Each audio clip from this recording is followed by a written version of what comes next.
watching to the Black Eagles podcast, a Beşiktaş talk show. Ahmet Dursun Sergen aldı. Sergen Bülent yan yana. Sergen Bülent. Sergen. Yanında Tümer var. Tümer'e doğru attı. Tümer gitti. Tümer topu aldı. Sergen aldı. Gol! Gol! Gol! Sergen attı. Sergen attı. Şampiyonluk geldi. Sergen attı. Şampiyonluk geldi. İbrahim'in pası. Roma. Şimdi Ahmet. İkinci gole gidiyor Beşiktaş. Ahmet.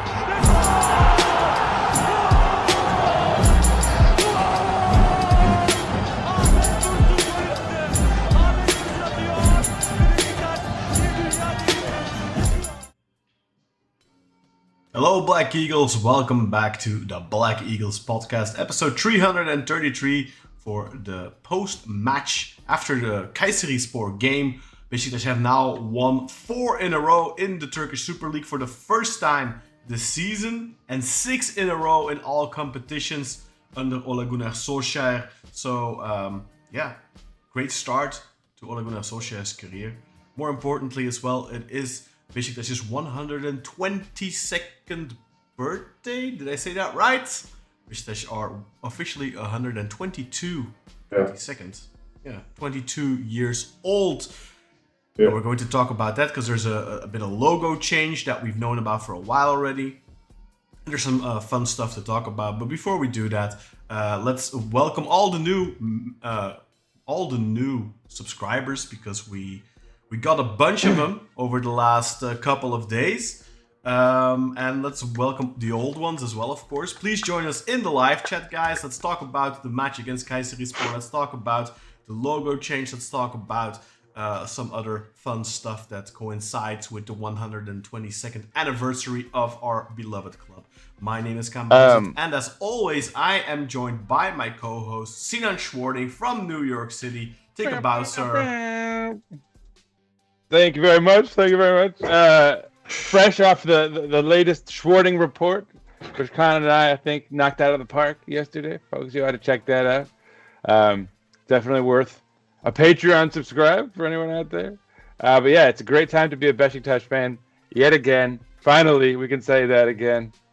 And without further ado, let me not forget to pass the mic to Kartag. Oh, yeah! Yeah, it's good to be a Beşiktaş fan again. 6 games in a row, as Can said, we've won in all competitions, 4 in a row in the league. Hopefully we can keep pushing, man. We're going to talk about this game soon, but this one, it wasn't the most exciting of wins, was it, fellas?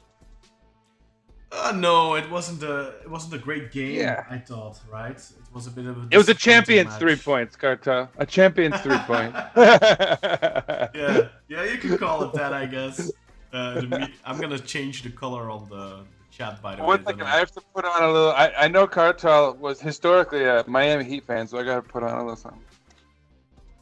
But of course, let me introduce my co-host, because we kind of forgot about it. But Kartal Oor from Glasgow, Scotland. So for those of you who have the keen ear and who have picked up on his Glaswegian accent, yes, ladies and gentlemen, this sexy beast is from Scotland and is from Glasgow. Is Glasgow the capital of Scotland? I don't... No, Edinburgh is, but Glasgow is the biggest city in Scotland. Edinburgh. Edinburgh is the capital. Edinburgh. Right. Edinburgh. I thought it wasn't... Sorry, I don't even know what that is. Yes. You could argue it's a bit like Istanbul or Ankara, but because Glasgow is the biggest city in Scotland. But Or like NYC and DC. yeah, but it's the capital is Edinburgh. Well, anyone who didn't know, including Canberra, they didn't know that. I wasn't sure. For some reason, I had Aberdeen in my head, but that's because of... Man, no. I think you're maybe the first person ever that thought Aberdeen might be the capital of Scotland. Some changes there, but gonna try and fix that. Let's talk about this match though, guys. Kettle already said it wasn't the most exciting of matches. He didn't even put up a fake background. That's how exciting the game was, ladies and gentlemen. What is it in the background I see there, Kettle? Is that a... What is that?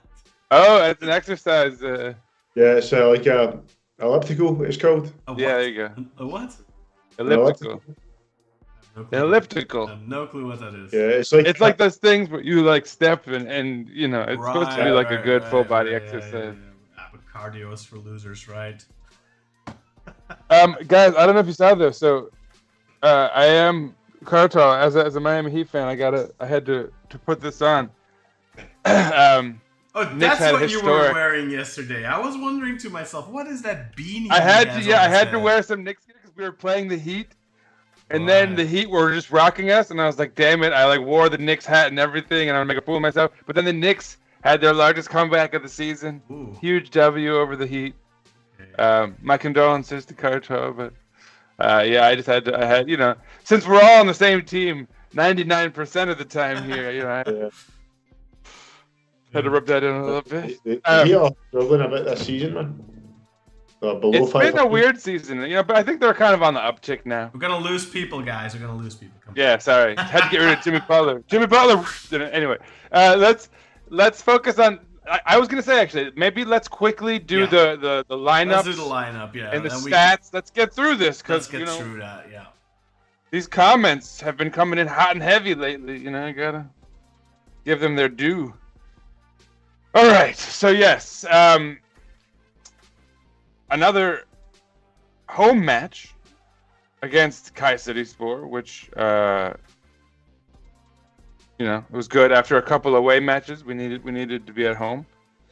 I guess we'll do the opponents first, as per usual. Someone from Khan's family, perhaps. Bilal Bayazit, 25-year-old Dutch goalkeeper. No relation. No relation. Sure, Khan. You're secretly Kayseri over there. On the back line for our opposition, you had Dimitrios Kolovetsios, 33-year-old Greek central defender, next to 30-year-old Ghanaian Joseph Atama. On their right back was Gökhan Sazday, 30-year-old Turk.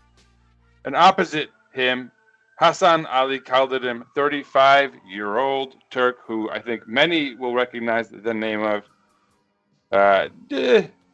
Pretty middling stuff from him. For someone who you'd think would be like trying to get their career back on track or whatever, that's not happening. Although I guess, he's already 35, so probably just winding down his career in his defense. In their midfield, some names that one might recognize, especially in the way of 24-year-old Turk Kayra Kartal Yilmaz, who's still kicking, I suppose, in the Super League. I wasn't aware that he was at Kayseri. Next to him, 31-year-old Iranian Ali Karimi. And in front of them, both, 33-year-old Moroccan Mehdi Bourabia. And this is a pretty old team, isn't it? Their right midfielder, 30-year-old Guinea-Bissau right winger Carlos Mane, who played opposite 30-year-old Portuguese left winger Miguel Cardoso. And of course, in front, 30-year-old Haitian Dukans Nasson. So a lot of names that you will recognize if you're a follower of the Super League / Beşiktaş. In the case of course, Kartal Yilmaz, Kayra Kartal, Kartal Kayra, yeah. And some names that you might not recognize in the way of, for example, Dukans Nasson. That was a new name for me. You guys.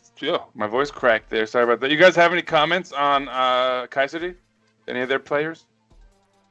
I thought Nazon and Bourabia had some good moments. I think Nazon had a bit of a dirty challenge in the first half, from what I remember. Oh yeah, it was nasty. That was nasty work. I thought Emirhan, right? I don't remember who it was on. I just remember thinking that that was like an orange card.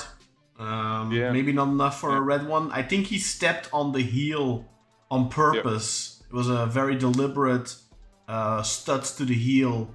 And I thought that was on the edge. I thought that could have been a red. For sure. Other than that, I thought Kayseri had a good game, honestly. I thought they were the better side to an extent, especially in the second half. But I think they just lacked the quality. They didn't really have that quality. It felt like one of those games where they could have gotten a point and they could have gotten an ugly goal. It felt like it was going to have to be that because they weren't going to get a well-organized, well-played-out goal. It would have had to be, like we call it in Belgium, we call it a frommel goal. Which is just like one of those goals where you just can't get the ball away in front of goal and then ultimately somebody puts a toe against it and it goes in. It felt like it was going to have to be one of those because Kayserispor don't really have the eccentric quality. In recent games against Kayserispor, they had Boamorte, I think, who was a dangerous player and kind of hurt us a little bit with his speed and his physical ability. And I just feel like Kayseri, much like other teams in the Super League right now, they are just lacking a bit in quality, it feels. Like they don't have that one guy you can point to where you're like, oh, maybe that guy can cause some damage. And I don't know. I will say to their credit, they were fairly well organized. They did a pretty good job against us. They looked like a pretty well-functioning kind of collective for the most part, which, given everything they've been through with their transfer bans and everything in recent years, that's probably worth something. Credit to whoever their coach is. Another name I don't really recognize, Sergej Yakirovic. Cartel, any comments on our opponents before we get into our team? Yeah, I mean, I thought they played a good game, man. I disagree. I wouldn't say they were the best team overall. Like McCann said, I think we were the better team in the first half. I'd say they were better in the second half. So I'd say the second half definitely they were better than us. I'd say the first half we were better. For sure. But yeah, look, they were well organised. I mean, look, did we create many chances in this game? We didn't. No. Not much. And I think that part of that's a testament to Jakirovic and the way he's got them organised. I don't know what you guys think about that. On the other hand, they weren't very potent going forward. I agree with Khan. They lacked that real quality to hurt us, I think. And I think that was quite evident. But other than that, man, like I think they were a well-drilled, well-oiled team. And as Khan says, this game easily could have ended like one each. And I missed it. Did Khan? You said you disagreed with something. Did Khan say that they? Yeah, I said I disagreed because Khan said he thinks they were the better team. I said they were the better second half. I didn't. So that's important. Yeah, I would say we were the better team, but certainly, yeah. I mean, they were much better than I anticipated they'd be, and I think that's got to be kind of a credit to them for sure. And they definitely we had to kind of shithouse a result here, which. You could say maybe we didn't really want to have to do, given the momentum we were carrying into this. But I mean, on the other hand, it's good to see that we have that in us, that you can win those types of games. Which, if we were playing with higher stakes, that would be a very valuable asset, a very valuable skill to have. Anyway, let's move back to our roster. Con, are the rosters up right now? The screen looks a little. I see. Let's see. All right, yeah, it's all right. I have it on my phone over here. So yeah, for us, and now let's get into our analysis of this match a little bit, because this is where we start to look at individuals and whatnot. Obviously, Mert Gunok in goal. For me, very likely the man of the match, if we're going to be serious.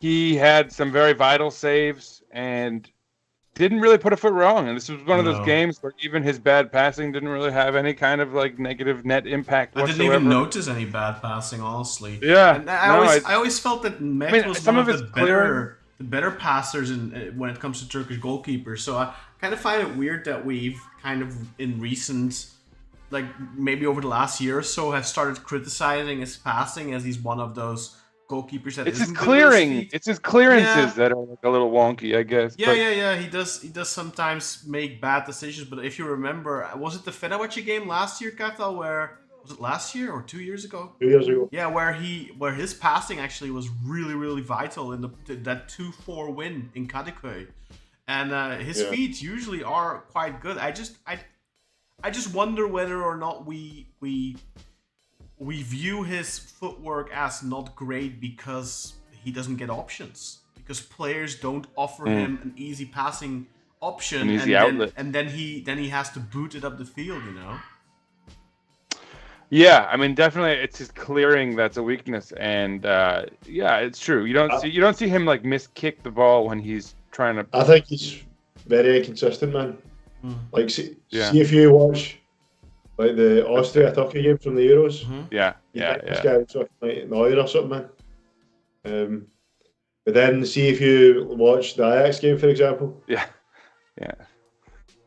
Yeah, I think that's right. It's a consistency issue, and unlike Rafa Silva, where maybe every other kick is going to be like real wonky, but then like sometimes he'll have just some crazy wonder goals and he'll put up amazing numbers. You can kind of like sacrifice a few passes here and there when he's doing that. Like when a guy like Mert does it, you just notice it more, right? Because it's like, oh my god, like did we just give them a chance, And then like you kind of clench your asshole for a minute. Anyway, but anyway, he was fantastic against Kayseri, despite all of that, and he a number of key saves. As Khan has referred to him in the past, he's kind of a good team goalkeeper type of performance, I thought. Any thoughts from you guys as far as Merit against Kayseri? Again, look, there was a couple of big saves there, but I mean, he made 2 saves all game. I think he made 2 big.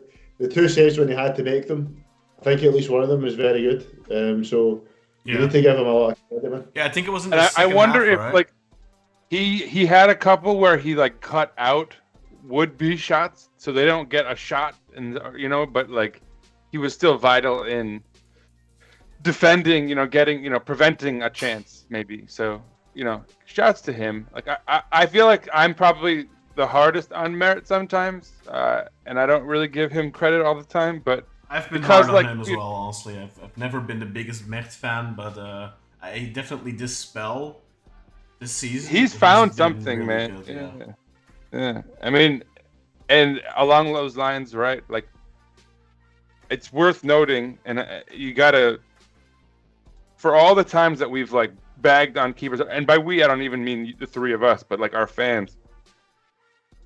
It's worth noting that our keeper is finding this level of form, and it coincides with us having a really solid back line. And so that's my perfect segue to the back line. Yesterday, I got the distinct perception that we have some elite defenders, and even when we were slightly under pressure from Kayseri, you just got the sense that they were calm, composed, really kind of preventing dangerous chances, even when you felt like they might be coming. And so Emirhan Topçu and Felix Udokai, once again, our back pair, and another clean sheet for them. A clean performance for them, I'd say.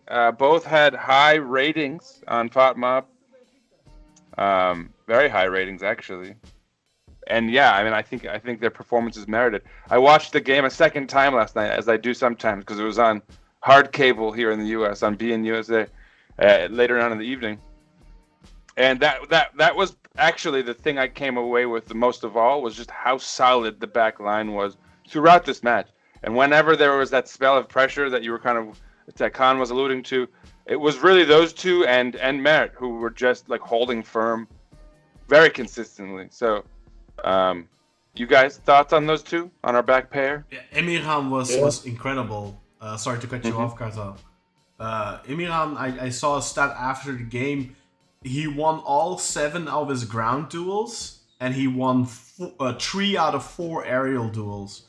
So, out of 11 total duels, he won a total of 10. So he was really, really dominant. Kartal? Yeah, it was a solid game. As Khan said, phenomenal stats in the duels there from Emirhan Topçu. I think both players were very solid. They're both continuing to prove that they're very good, not only individually good, but they actually do make a good pairing as well, despite the handicap of them both being left-footed. Who's often seen as like a bit of a no-no in the world of football, that you play with 2 left-footed centre-backs. But not only are they showing that they're good individually, but they're showing that they can work well together as a team as well, which is nice to see. I mean, I think our full defence, apart from Svensson, actually had a good game. Svensson had some sloppy moments, some bad passes, I thought, in this game. The other 3, I thought, played well. Obviously, the guy, Emirhan very well. Masuaku was good again, believe it or not. Yeah. I fully agree. I was going to say that I thought the fullbacks were both solid. You're right, though. Svensson was sloppy really at moments, but again, in that typical sort of Svensson way, he then would kind of come back and compensate, on the next play. He'd always put in kind of maximum effort to sort of make it, at least to limit the danger he put us in. So, yeah, I mean, you're right. Masuaku also had another great game. He sort of phased out for a couple moments, but was also very plugged in for the vast majority of the game and was kind of a danger going forward to some extent, even keeping his crosses low again. It's worth noting. You got to give a shout out to our coach for that. I thought this was his offensively his worst match in a while, honestly. I think yeah. This was his. I mean, he had. So Kartal, I gave Masuaku kind of shared spoils as my player of the month for February. He, almost every match in February he was fantastic. But I also did note that I thought this was, a very good performance from Masuaku, but probably his worst of the last 6 or 7, which. Again, that's not even really a discredit to how he played against Kayseri as much as it is noting just how good he's been in the matches prior. But, still a very solid outing for sure. And, I think another thing worth noting about our fullbacks is their performances have sort of been on the rise. I think really having those two on the back line that are so solid, it really strengthens everything else around them. You could even kind of, Oxlade-Chamberlain, who was the Phantom of the Opera, that's what we're going to talk about next. You could even almost compensate for him or even kind of look past him ghosting for much of the second half or first half because of how solid the back line was. That, in the past, we've been so hurt by midfielders ghosting. And you hardly even really noticed Ox not being present for much of this game. So, those two guys on the back line are so good that I feel like it's kind of elevating the performances of everyone around them. And I think that knocks on to our fullbacks. Khan, you want to say anything about our fullbacks before we move on to the midfield?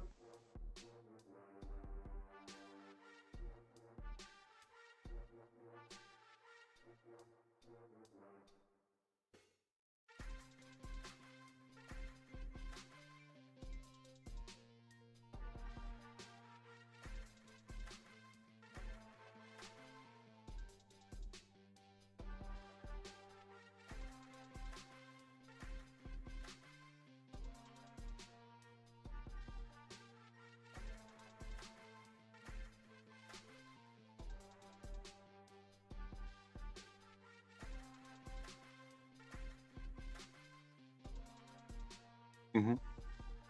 Oh, I muted myself. Jesus. I think this was, yeah. I hate when that happens. How much did you mute? I muted the whole part. So no, I nothing special to report on the performance from the back line other than Emiram, who was amazing. I thought Felix was good, and Mert was the man of the match for me. Both Masuaku and Svensson I thought were adequate. I didn't really notice much on his performance, on Masuaku's performance to say he's very good, and on Svensson I didn't really notice much to say okay he was very sloppy or anything like that. I thought he was decent. This is a hard-working Svensson. But it was, I think the worst performance under Ole Gunnar Solskjaer together with the Antalyaspor away game in the league probably, and the Twente game. This was not... this is not built further, I feel, on the momentum we had in Ayoub, where I thought we played a brilliant game. I feel like this one wasn't... Hold off on the large scale analysis because we'll get to that. Especially, I think when we look at stats, we can kind of dig in. But all right, let's move on. So what about our midfield, guys? So I talked about this yesterday, Karto. So we had Jedson and Oxlade-Chamberlain in the midfield, and Jedson had a you feel bad calling it lackluster because you could never really call his the amount of energy he expels is never lackluster. But statistically, he had no goal contributions in the month of February, which is kind of shocking. Doesn't surprise me because Ole Gunnar Solskjaer has definitely given him a more defensive role. And as I sort of noted, I think he's kind of having to cover for Oxlade-Chamberlain, who in this case ghosted, and even when he's not necessarily ghosting like he has in previous games, he still isn't quite well suited to being a 6 and playing in more of a defensive role. So I think Gedson has to compensate for that, and so we're just kind of seeing less of his offensive instincts, his attack mode. That I think sometimes when we were watching, I think the first whatever it is, 2/3 of the season, that was kind of what he was bringing, was that his ability to carry the ball forward and kind of switch defense to. But we relied on it way too much as well. We were too dependent on Gedson carrying the ball up the field and instigating an attack.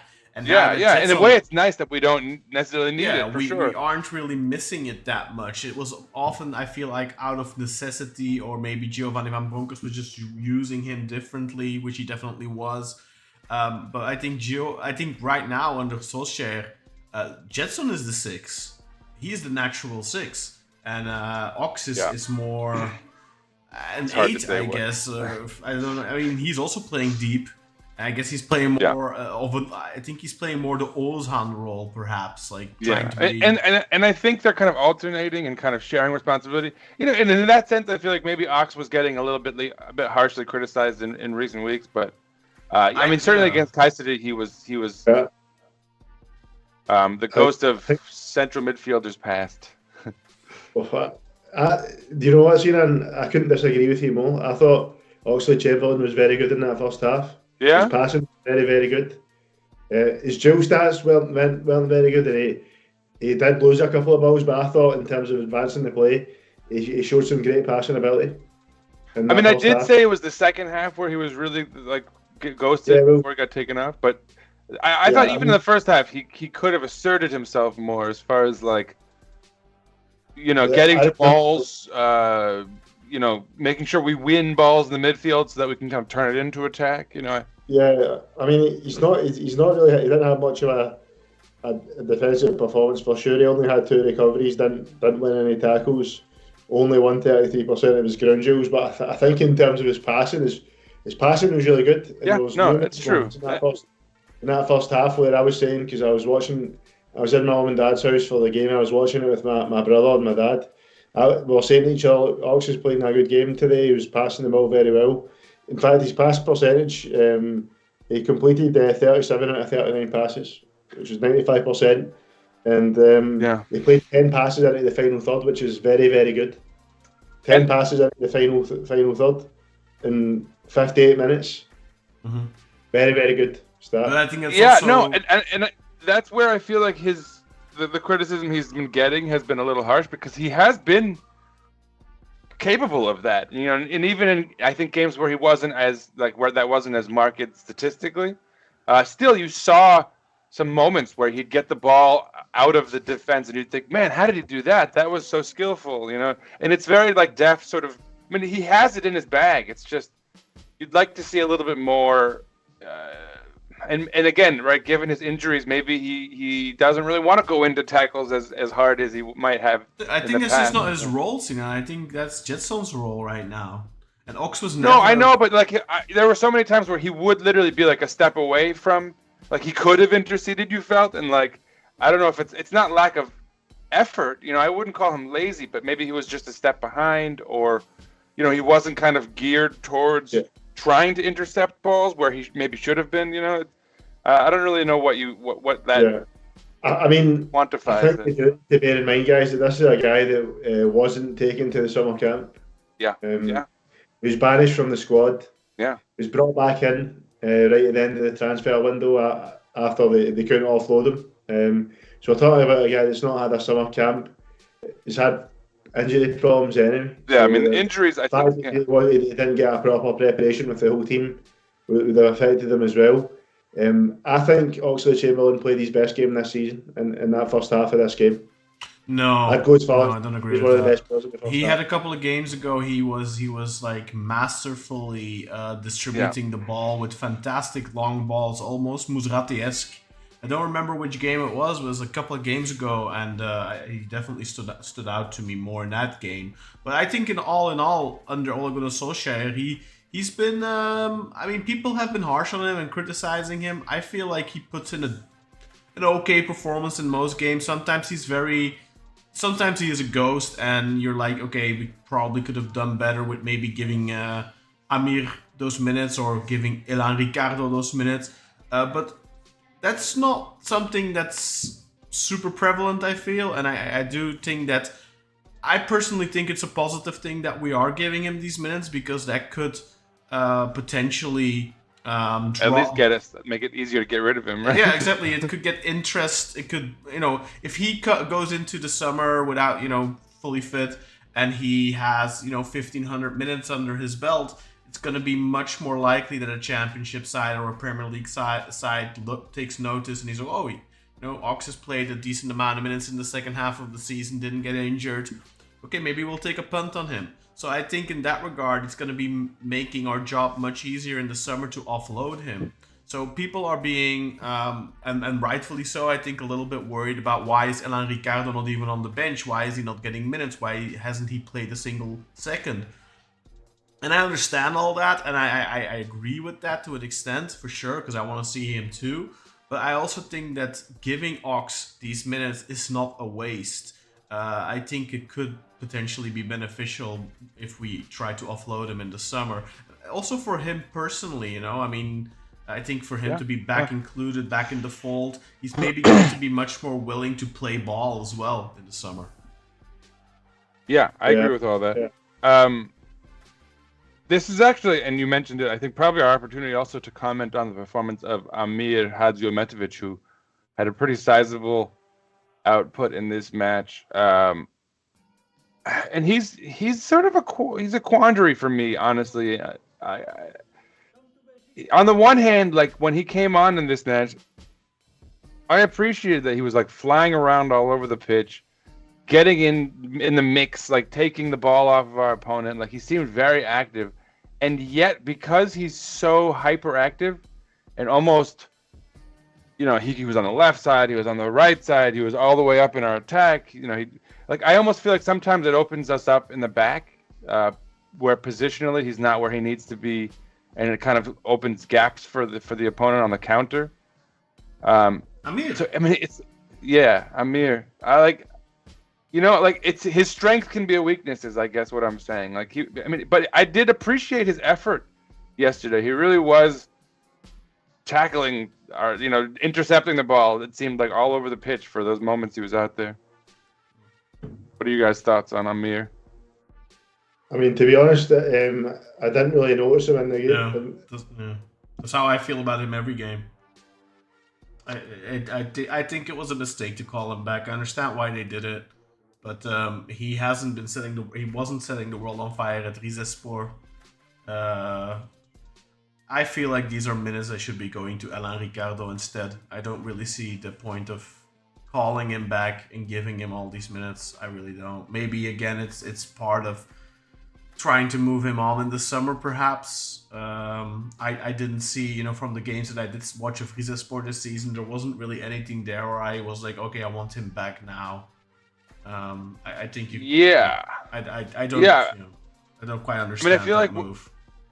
We're overlapping a lot with what I was doing in the Schwarting report yesterday. But yeah, I mean, I don't really understand the move on the one hand, and I do on the other, and that I think Ole wants to see what he has, going forward, and really get a full assessment of what we have, what we don't have, what we need, what we don't need. You let, what was it? Did we let 3 midfielders go in January? Musrati, Onana, Share, Al-Musrati, so and we Onana, let 3 midfielders go. We called Amir back. We brought Ox back into the fold, and then we got Elan Ricardo. So essentially, we replaced 3 midfielders with 3 midfielders. I mean, if you can say, Ox was already getting some minutes, I think, back under Serdar. I don't remember exactly, but he was getting some minutes, yeah. But he was properly reintroduced now for the most part, I would say, under Ole Gunnar Solskjaer. Like under Sardar, for the most part, he was a substitute, and all he's made him a starter. Yeah. So he's definitely been featured a lot more. Yeah. He's been starting during this win streak. He's played all the league games and the cup games as well. He's played 5. He started 5 out of the 6 games on the 6-game win streak, and all 4 in the league. Okay. But yeah, it is worth noting that Serdar was the one to, start putting him in almost immediately. He was not coming in at all until then. You could argue reintroducing Knox is what won the Fenerbahce game because he scored the goal. Oh. Yeah. Right. He scored the goal, but wouldn't have scored that if it wasn't for Ciro Immobile. Yeah. Yeah, that's true as well. Let's finish up this roster so we get back to our faces on that note. Up ahead was, of course, Rafa Silva, who, I don't know. What do you guys think? Basically the usual from him, right? Yeah, decent enough. I'm sad to see his streak of goal contributions ended in this game. Yeah, so was that. Yeah, that's true. But he still was rated fairly highly, so he did what he needed to do. He was important in the goal, the first goal we scored. Good work from Rasica. I couldn't believe that there was talk of a foul there. People were actually saying there was a fall in the build-up there. I don't know if you know that account on X Twitter, the Turkish position. Yeah. So they were saying there was a fall in the build-up, and I looked at that multiple times. And if you disallow a goal for that, you need to go to fucking prison, because that's not a fall whatsoever. Like, Rasica and the guy from Kayseri are having a duel. Maybe he tugs him a little bit at the start, but then the guy just goes... You know how players often, they lean against you, with their backs against you, and then they, let themselves fall to try and get the easy call? That's what that was. That is never, ever, ever a fall. And then that tackle that comes in, Rasica then plays it through on Rafa. Rafa goes through. I was going to say Rafa gets fouled much worse. Gets torpedoed. He stayed down for a while after we scored the goal. Fantastic finish by João Mario as well. Assist by Ciro Immobile, who didn't have a good game, but does get another assist. And a great finish by João. But, Rafa, I think, did really well there. Rafa had some good moments in this game. But, yeah, like I said, I was sad to see his streak ending, because I would have loved to see another goal contribution there, whether it was a goal or an assist, but hopefully he's saving them for Galatasaray. Yeah. We basically already covered João Mario, who scored the goal, and it was a beautiful goal from outside of the box on the left, cut across the mouth of the goal, low, perfectly placed. Was it outside? I'm pretty sure he was inside the box, wasn't he? Maybe just inside. It was from a bit of distance. Just inside, yeah. It was near the star, but guys, do you not think that was a very Thierry Henry-esque goal? Mm-hmm. Yeah, it definitely was. It sure was. Now that it was a great finish. It really was. Yeah, it was. That's great. And opposite him was Milot Rashica. I guess we'll talk about our wings cumulatively too. I thought Rashica was pish. Apart from the work for the effort for the goal, I thought it wasn't good enough again, man. It wasn't good. And I think Ole Gunnar Solskjaer agreed as well, because he subbed him off for Arroyo. Okay. And can I talk about Kenny? 58th minute. Yeah. Can I just talk about Kenny? Because I thought he was good, but he had one moment where there was a really good opportunity to break, and I think he slipped or something, because Rafa did really well, played him through. And then he fell to the ground, and I was so gutted, because I think that could have been a moment where, he could have really shown himself and showed his speed, showed his ability on the ball. And that was one of those somewhat rare counter opportunities in the second half, and I was a little bit disappointed. But he had a couple of really neat moves on the wing, where he kept 2 guys at bay and then passed it through really well to, I think, Svensson. And all in all, I mean, he looked more impressive in 32 plus extra time than Rasica did in 58. And I really hope, this is a comment from Nathan as well earlier, I think it's going to be difficult for certain players to get some time. But for Cheche, I think he's going to be able. I think he's going to be getting time. Like Muci, Nathan was talking about Muci and how it's going to be difficult for him to get more playing time with João Mario playing as well as he's doing, with Rafa playing as well as he's doing. But I think Kenny Arroyo, I'm not going to say he's going to take Rasic's spot in the next couple of weeks, but I could definitely see him getting... pushing for it. Yeah, I think Rasicka does have some credit built up. He does work hard, even like in a game like this today where he isn't good, or well, on Saturdays, where he wasn't really good. He's always working though. And I think Kenny, for that reason, will be introduced a little bit slower in terms of starting, but I think that in the long haul, he's going to be replacing Rasicka in that lineup because he's better, I think. It's also worth noting that I think perhaps our best chance, maybe of the whole match, was created by him. I couldn't tell if it was shooting or crossing, but he sent it into the box, and Felix got on the other end of it and volleyed it pretty well onto goal. It forced a very nice save from Khan's alter ego Bilal. But yeah, I mean that was a lovely chance created, by Kenny. Yeah, I don't know. That should be an interesting thing to sort of pay attention to. And yeah, I mean we'll get to those comments. We'll do a little round of comments between the lineup and stats, because there are a lot of good comments about all of the stuff we've been talking about so far. But yeah, I thought Kenny was a lot better than Rashica in this match for sure. And then, of course, lastly, Ciro Immobile with a pretty decent rating, and I think that's obviously buffed by the fact that he had a pretty classy little assist there. Cartal, what do you think about Ciro? I'll give you the mic first. I'm sure. I think it was another bad performance from Immobile. He yet again proved that he's not up to the task of being Beşiktaş's striker. There was a couple of plays where I thought he ruined. There was one like where if he composed himself properly, we would have had a really good chance. There was another position as well where he messed up attack. Obviously, he does get the assist, but even in the assist, you could argue the pass was a bit underhit. I thought it was another bad performance from Immobile. I don't know about what you guys think. Yeah, definitely wasn't an impressive performance. I was hoping for a couple of goals from him so he could tank some confidence. An interesting topic was brought up in the WhatsApp group chat today, in our community group chat, which you can join, by the way, if you become a Patreon member or a YouTube member. So go and hit that join button.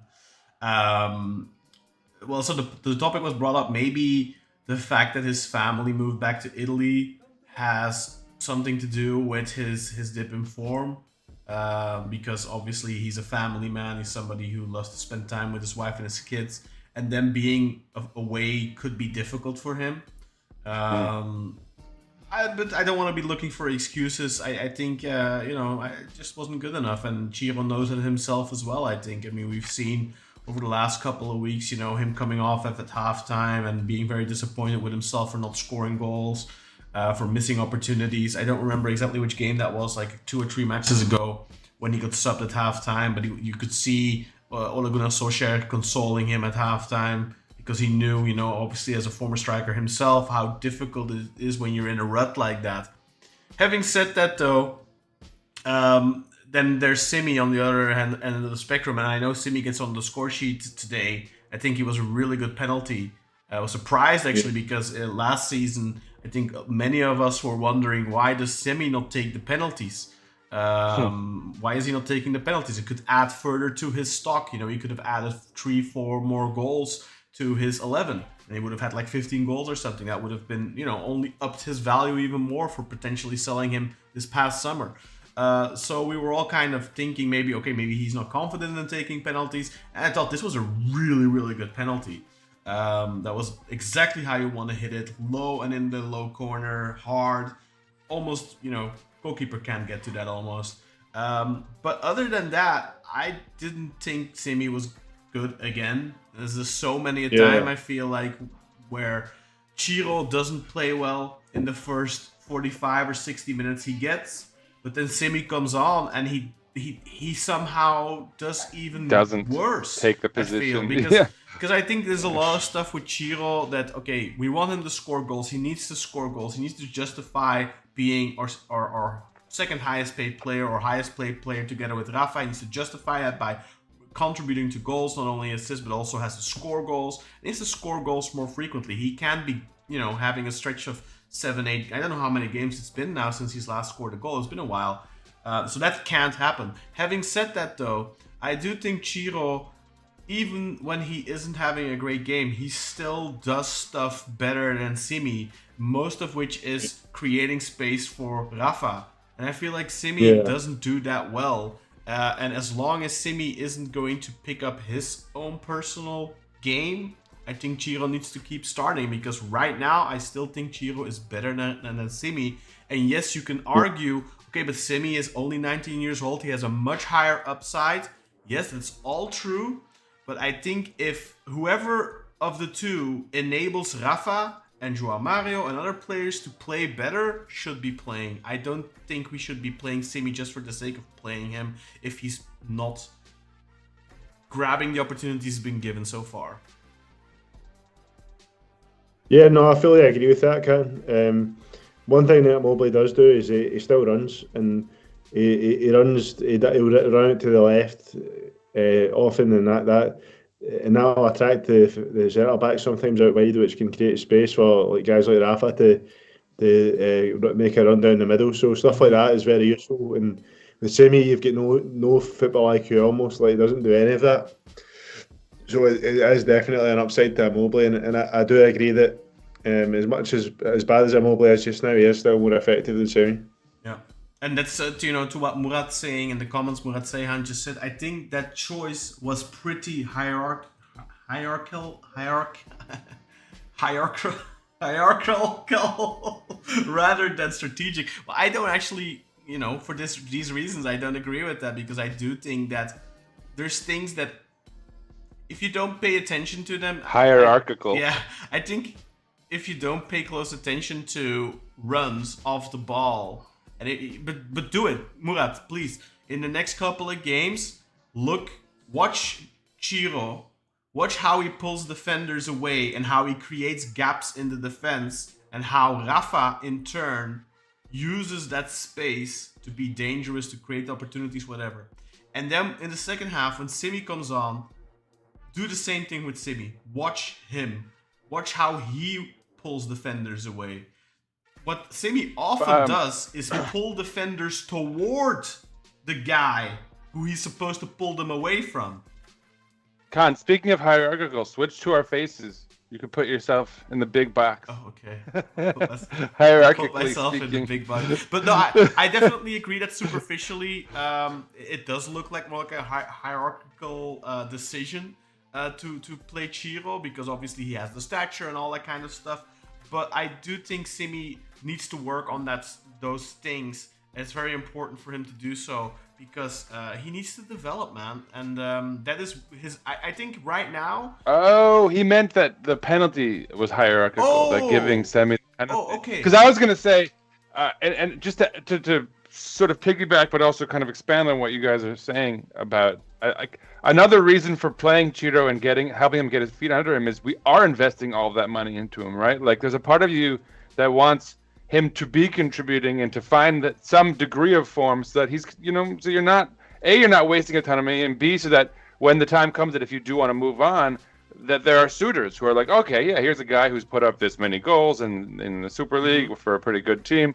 So like, if Semih's not grabbing that position, you have every reason to kind of, boost the value of this, at this point, fairly valuable asset in the way of. No, but I think what Murat means is last season Semih wasn't taking the penalties. I think his comment was about that, right? Yeah, you're definitely. I think you're 100% right with that, Murat. But I think then, as a club, you need to kind of step in, because, like, for example, you remember that penalty Rasicka took, and then he shot it against his own foot, and it got disallowed in the last minute. I don't remember what game that was. That was such trash. I'm telling you, we lose 2-1 because of that. Like, okay, that's a fluke.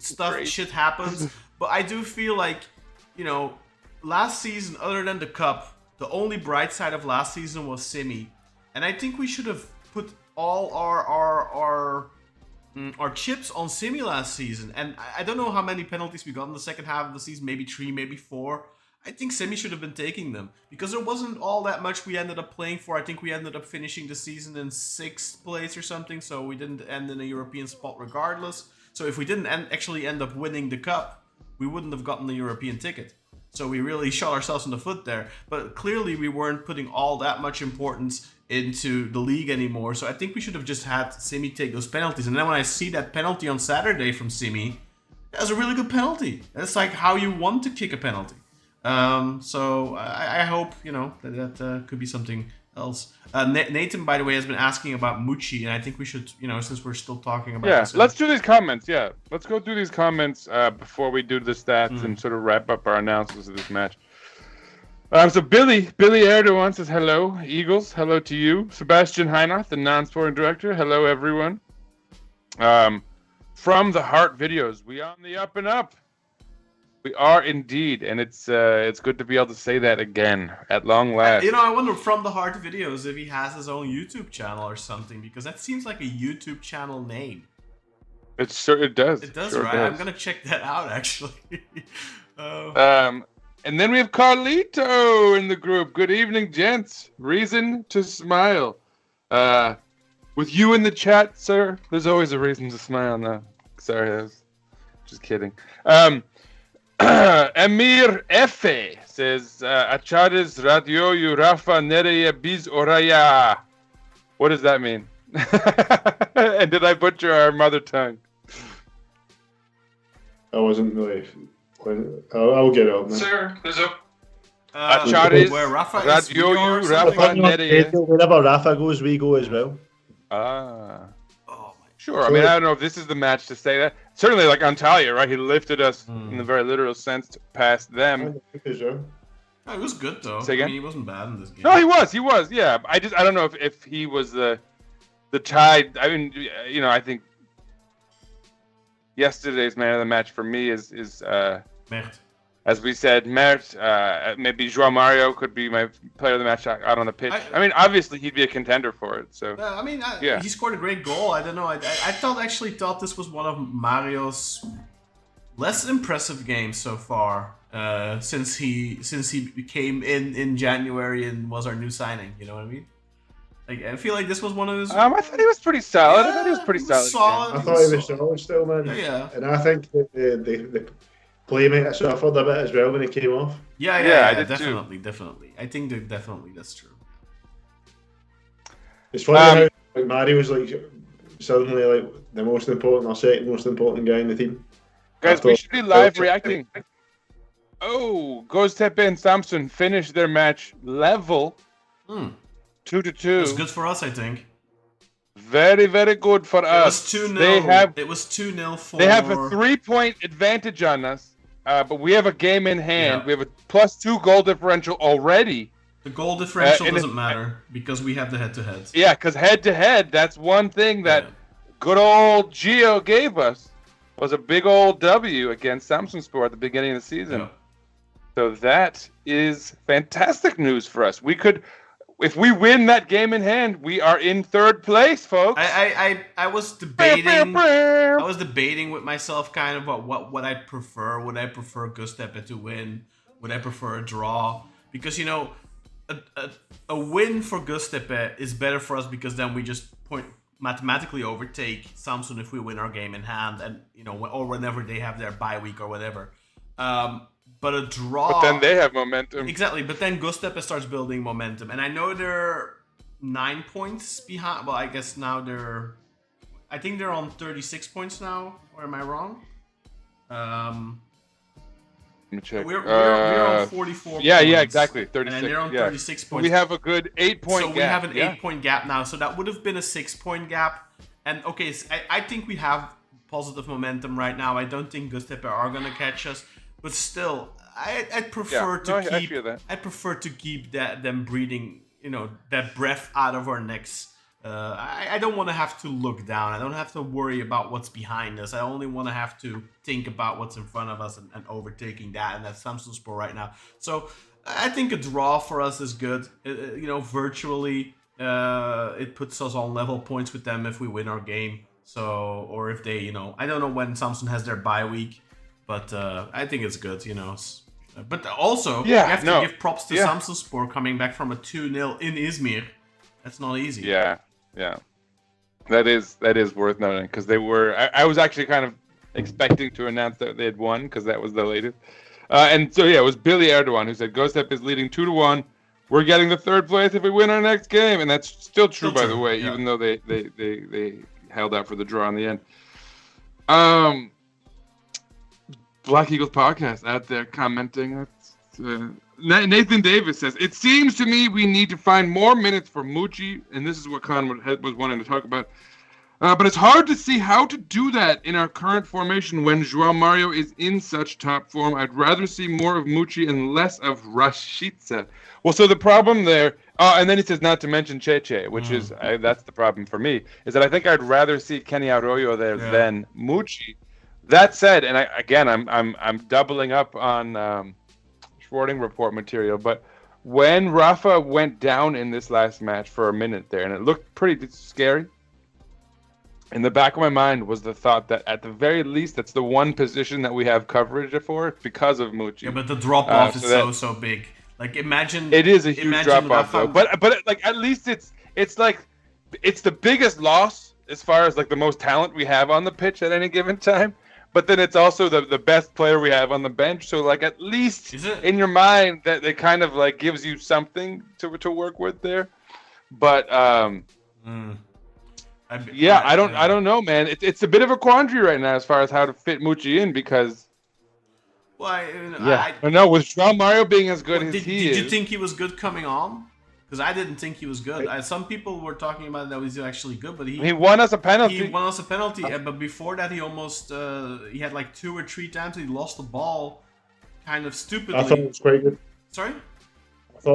I thought he had a couple of nice actions. He had like a really good dribble in between at the end there, and then he won the penalty. But before that, he also lost the ball a couple of times, really sloppily, didn't defend well. I don't know, man. Like the first. When did he come in? Like, because I feel like the first 10, 15 minutes he was on the pitch, he wasn't doing very well. And I thought, like... 6 to 8. Yeah, and then, like, the last 10, 15 minutes, maybe. So, let's say... Kind of worked into the game he was on a little. maybe he needed to find his footing. I feel like he like, the first half of his appearance wasn't good, and then the second half of his appearance was good. He lost one ball. There was one misplaced pass. Pretty sure. But there was a duel where there was a moment where he gets the ball with his back towards their side of the pitch, and he took way too long. It felt like he had like he felt like, or it felt like he thought he had all the time in the world, and that led to a dangerous attack. I think then he maybe misplaced his pass or something under pressure. I don't remember exactly what it was. I just remember like getting really annoyed and thinking, dude, you just came on the pitch. You're supposed to be alleviating pressure, and you're only creating more. And maybe that just kind of tainted my view of how I saw his game. There's something that's a bit weird about Tottenham's stats, though. For example, it says 2 out of 4 successful dribbles, but he was dispossessed 0 times. So how does that work? Like, how can you have a not successful dribble but not be dispossessed? Maybe he dribbled it out of bounds. I can't. That's the only thing I can. Oh, well, maybe you attempt to dribble, but you can't. You don't get past your man or something, so you turn back. Because like for example, on the penalty, he kind of did that, right? Like. It could be. So maybe that's it. That was nice thinking there, Can. That's probably the case. We actually got some good comments about this. Let me read them. Fix the colors, by the way. Yeah, keep them coming. Thank you, ChatGPT, for creating some custom CSS. Oh, I don't know what you're talking about. I'm fully lost now. That's color. Nathan, that was Nathan. We have Khan. So Khan says, "Hi guys, I hope all is fine with you. Welcome back, Khan 2.0." So the 2 Khans were like the literal Spider-Man meme was occurring in the chats for anyone who wants to see it. And then you were muted, so there was talk about Khan 1.0 glitching. Apparently 2.0 was like full on replacing. Okay, that's how it is. So then Khan said, did you guys enjoy the new role of Ox as a deep lying playmaker? That's while we were sort of discussing, having that conversation where Kartal was sort of more in favor of what he was seeing. And then Murat Seyhan comes out and says Solskjaer tries to convince him that he's still alive. I think that's about Chiro. And then he says, I think that was the hierarchical. I think that the choice was pretty hierarchical rather than a strategic one, meaning the choice Dutch to is give. So it's a little different because we have the E with the 2 dots on it. So I mean, that's a tough word to pronounce if you're not a native speaker. That you get a pass on that. Where was I? Murat. I think that choice, the hierarchical. I wonder where Murat's from though, because like he uses that word. It's good English. I mean, and Murat's got some good English on him. Murat's a native English speaker, perhaps. So Murat, let us know where you're from. Maybe a fellow gringo. The only thing that makes me think he wouldn't be is the fact that he wrote third area. We call that the final third. It seems like he's translated it directly from Turkish, where they say. Oh, sneaky! So that makes good eye. That makes me think he's got really good English, but Turkish is his native language. That reminds me, guys, because I have gotten some requests, or we've gotten some requests from native Turkish speakers. Saying, "Oh, this podcast's great, but sometimes a little difficult for us to understand. Can you maybe add Turkish subtitles?" So what I've done for like the last 5-6 uploads on the video channel, and then like the last 5 or so live streams, I have auto-generated English subtitles, and then I have auto-translated them to Turkish. So I'm gonna do the same. Damn. So I'm gonna do the exact same thing for this going forward for all our streams, all our videos. I'm gonna do the same thing. They're gonna be auto-generated Turkish subtitles.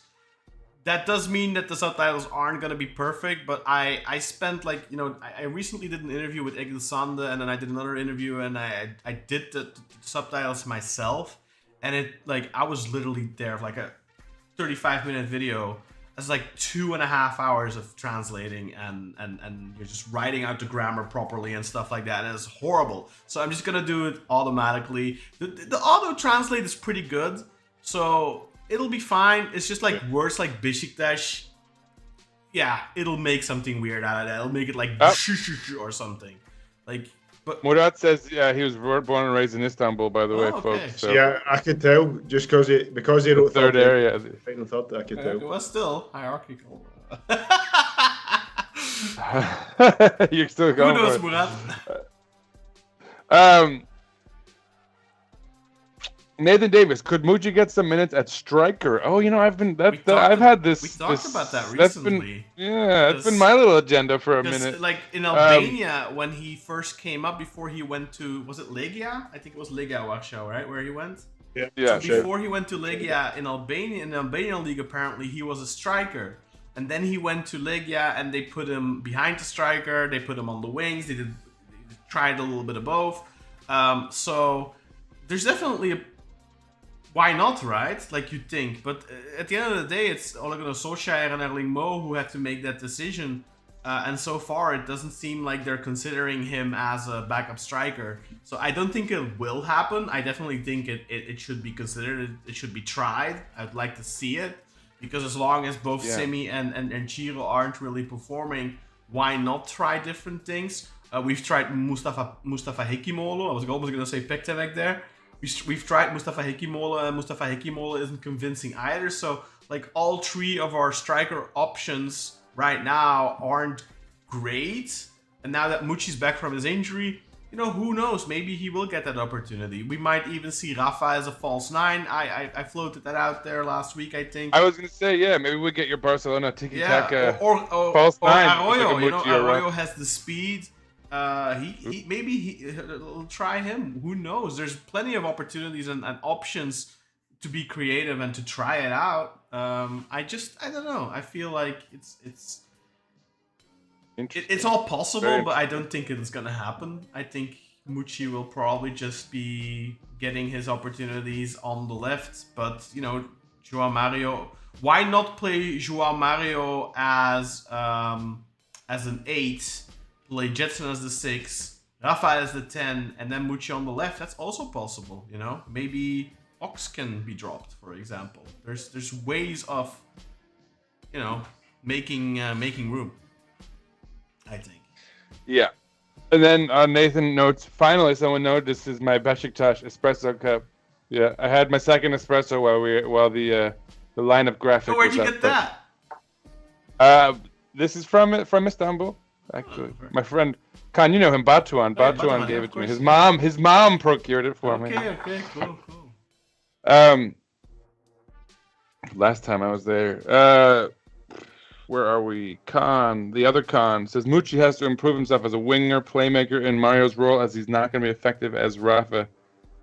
As he's not going to be as effective as Rafa is as a shadow striker. With that said, we haven't really seen. Yeah, I mean, I don't know. Nobody's as effective as Rafa is probably. Yeah, that's the problem, right? Like, if there wasn't Rafa, I think Muci would be a good player for us for sure. He's a good player. It's just a problem that our best player plays in the same position as he does. And our second best player right now, João Mario, also kind of fights for that same role. Is that fair to say, guys, that our second best player right now is João Mario? Yeah. Yeah. Yeah. Okay. Or Masuaku. I mean, if he's going to maintain that form. Well, The February form. The difference is, though, Sinan, see if you take out João Mario, this system doesn't function. If you take out Masuaku, I think it still functions. So that, for me, that's a difference. That's fair. What do you think about that statement, Ken? Yeah, I think so. I mean, we don't have a viable alternative right now at left back for Masuaku, but I think you could easily bring in somebody new. Well, easily. You could bring in we say that, but then like the last time we needed a sub for Masuaku, we saw Onur Bulut come in. So yeah. So I mean, I think it's gonna be easier for us to replace Masuaku with a young in a window, talent. not with the current I think roster. the way João Mario is playing right now, I think it's gonna be tougher to just bring in someone to replace him. But you know, I mean, it's been what? How many games has Ole been in charge now, guys?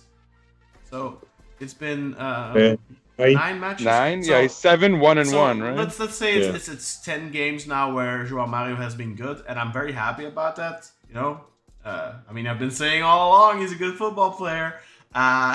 Is this the best start of a manager ever in our history? No, I don't think that's. I don't think 7-1-1, because I remember there was when Giovanni Van Bronckhorst we had a good start, and there was some discussion of how it was like a historically good start. Mircea Lucescu didn't lose.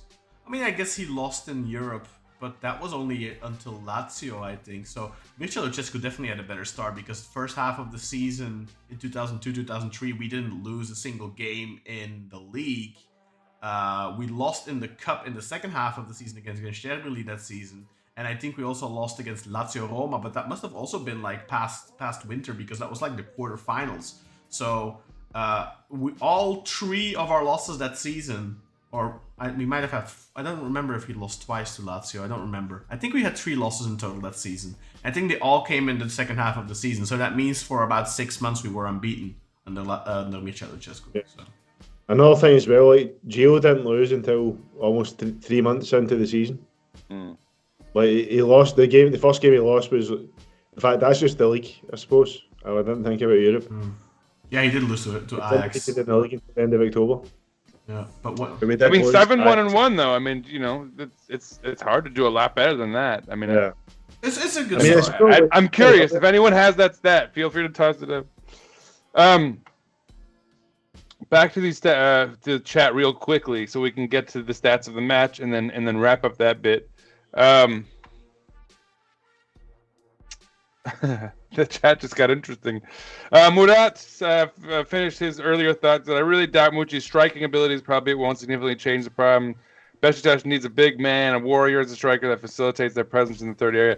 Yeah, sure. I mean, we're talking about with what we currently have on the roster now, Murat. You know, obviously, if we have a transfer window to resolve that, that's a different conversation entirely. That said, I don't think Muci's striking ability is bad, considering some of the goals we've seen him score in previous outings, especially last season. Even you know, for that stretch, you know, I think in January he kind of went on a little goal-scoring stretch that wasn't bad. I mentioned this in the Schwarting report as well, but like, I think part of what was disappointing about how he played in February was how good he was in January, that you felt like he might have some momentum, and we didn't really see much of that. But he does have some finishing ability, so I don't know if I agree with you on that one, Murat. Carlito says, isn't it amazing in a way that the team performs like this without new transfers? Main missing spots not even filled and still on the up and up. Yeah, I mean, the main missing spot was a winger, and we did get a winger, but I fully agree in that. I think that's the biggest props you can give to Solskjaer, right? Like he turned it around, but he did it with 95% of the same tools that his predecessors had. Because yes, Kenny Arroyo has come in and he has played a bit part so far, and I think he's going to be a great contributor in the future. And I hope the same we'll be able to say the same about Elan Ricardo, but we can't say anything right now. But like, you know, and then there's Amir, but Amir came in kind of as a sub as well. So like, he's turned it around, and he hasn't just turned it around. He's got us playing much better football. Not against Kayseri here. I think we didn't play our best game, but all in all, like, he's turned it around, and it's almost all with the same tools Giovanni Van Bronckhorst had at his disposal. The same tools Serdar Toprak-Tepe had at his disposal. Oh my God! There's a third Khan in the group. A third Khan. Come on, guys. keep it in your. Khan 3.0. Get control of the situation. Invasion of the Khans. This is crazy. We're gonna have to impose a ban on Khans until we figure out how to deal with this situation. Tariffs on the name Khan. Okay, let me do this chat. Let's get to this. Carlito says, have to give it to Cartal. The impact of the unpaid salaries. Wow, I just concocted a Turkish accent. Salaries. The unpaid salaries were more crucial than I thought. Cartal, any thoughts on that? Do you want to say yes? I was correct. You're damn right. I was right, sucker. I was right, and I think everyone will accept that. That's not the only factor. It's the chaos in the board. I think that's a bigger factor. The board getting involved in the coach's work. Samet Aybala getting involved in the coach's work. It's there have been like groups with groups like Brad's boys, Samet's boys. All these things came together to lead to the collapse of our season. It wasn't one isolated thing. It wasn't them all together. So I'm not surprised that with the board changing and then another good foreign coach coming with I'd say he's a good coach, but he's coming with a very good staff. Yeah. I'm not surprised that we've had an uptick, because this squad's not balanced. It's not complete. It's getting missing pieces, but it's not a team that doesn't win a game and like wins like 1 or 2 games in like 12 or whatever. It's not a team that's. I agree with Kat. I think the chaos more so than the unpaid wages, because we've seen unpaid wages in the past. That's kind of prevalent in Turkish football in general. You know, I can guarantee you, Galatasaray don't always pay their players on time. It's a factor. It's a factor, but it's not like 60% of a reason for an implosion. Yeah. Like, I think it's a relatively minor. I think these football players, they know they're gonna get their money. They're playing for Beşiktaş, not Rize's. Well, not Ankaragücü. You know, if you play for Ankaragücü, you can genuinely probably, Eskişehirspor. Eskişehirspor they still have players, I think until recently, that were claiming wages from like 2011, 2012, 2013. Like 10 years onward. That's never going to happen when you play for Beşiktaş or you play for Galatasaray or you play for Fenerbahçe. You might not get paid for 6 months, but you're going to get your money eventually. You're going to get it. You know that. These players know that. Their agents know that. I think it's definitely a factor, because it's not a non-factor, but it's not as big as people make it out to be.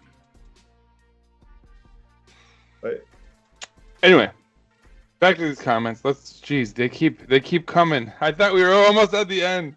Maybe we should just move it to the stats and then get back to these. All right, let me do a couple more. But yeah, couple more.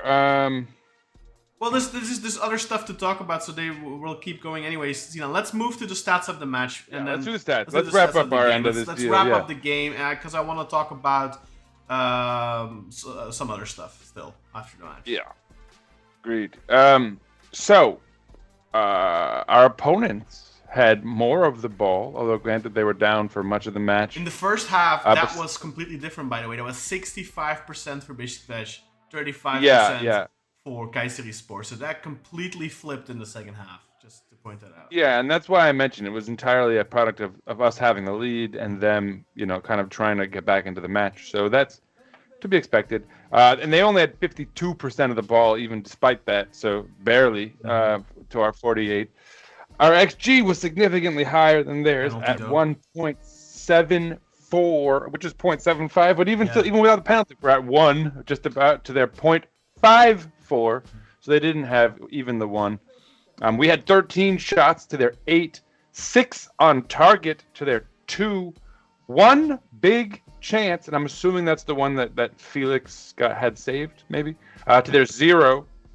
Maybe the goal?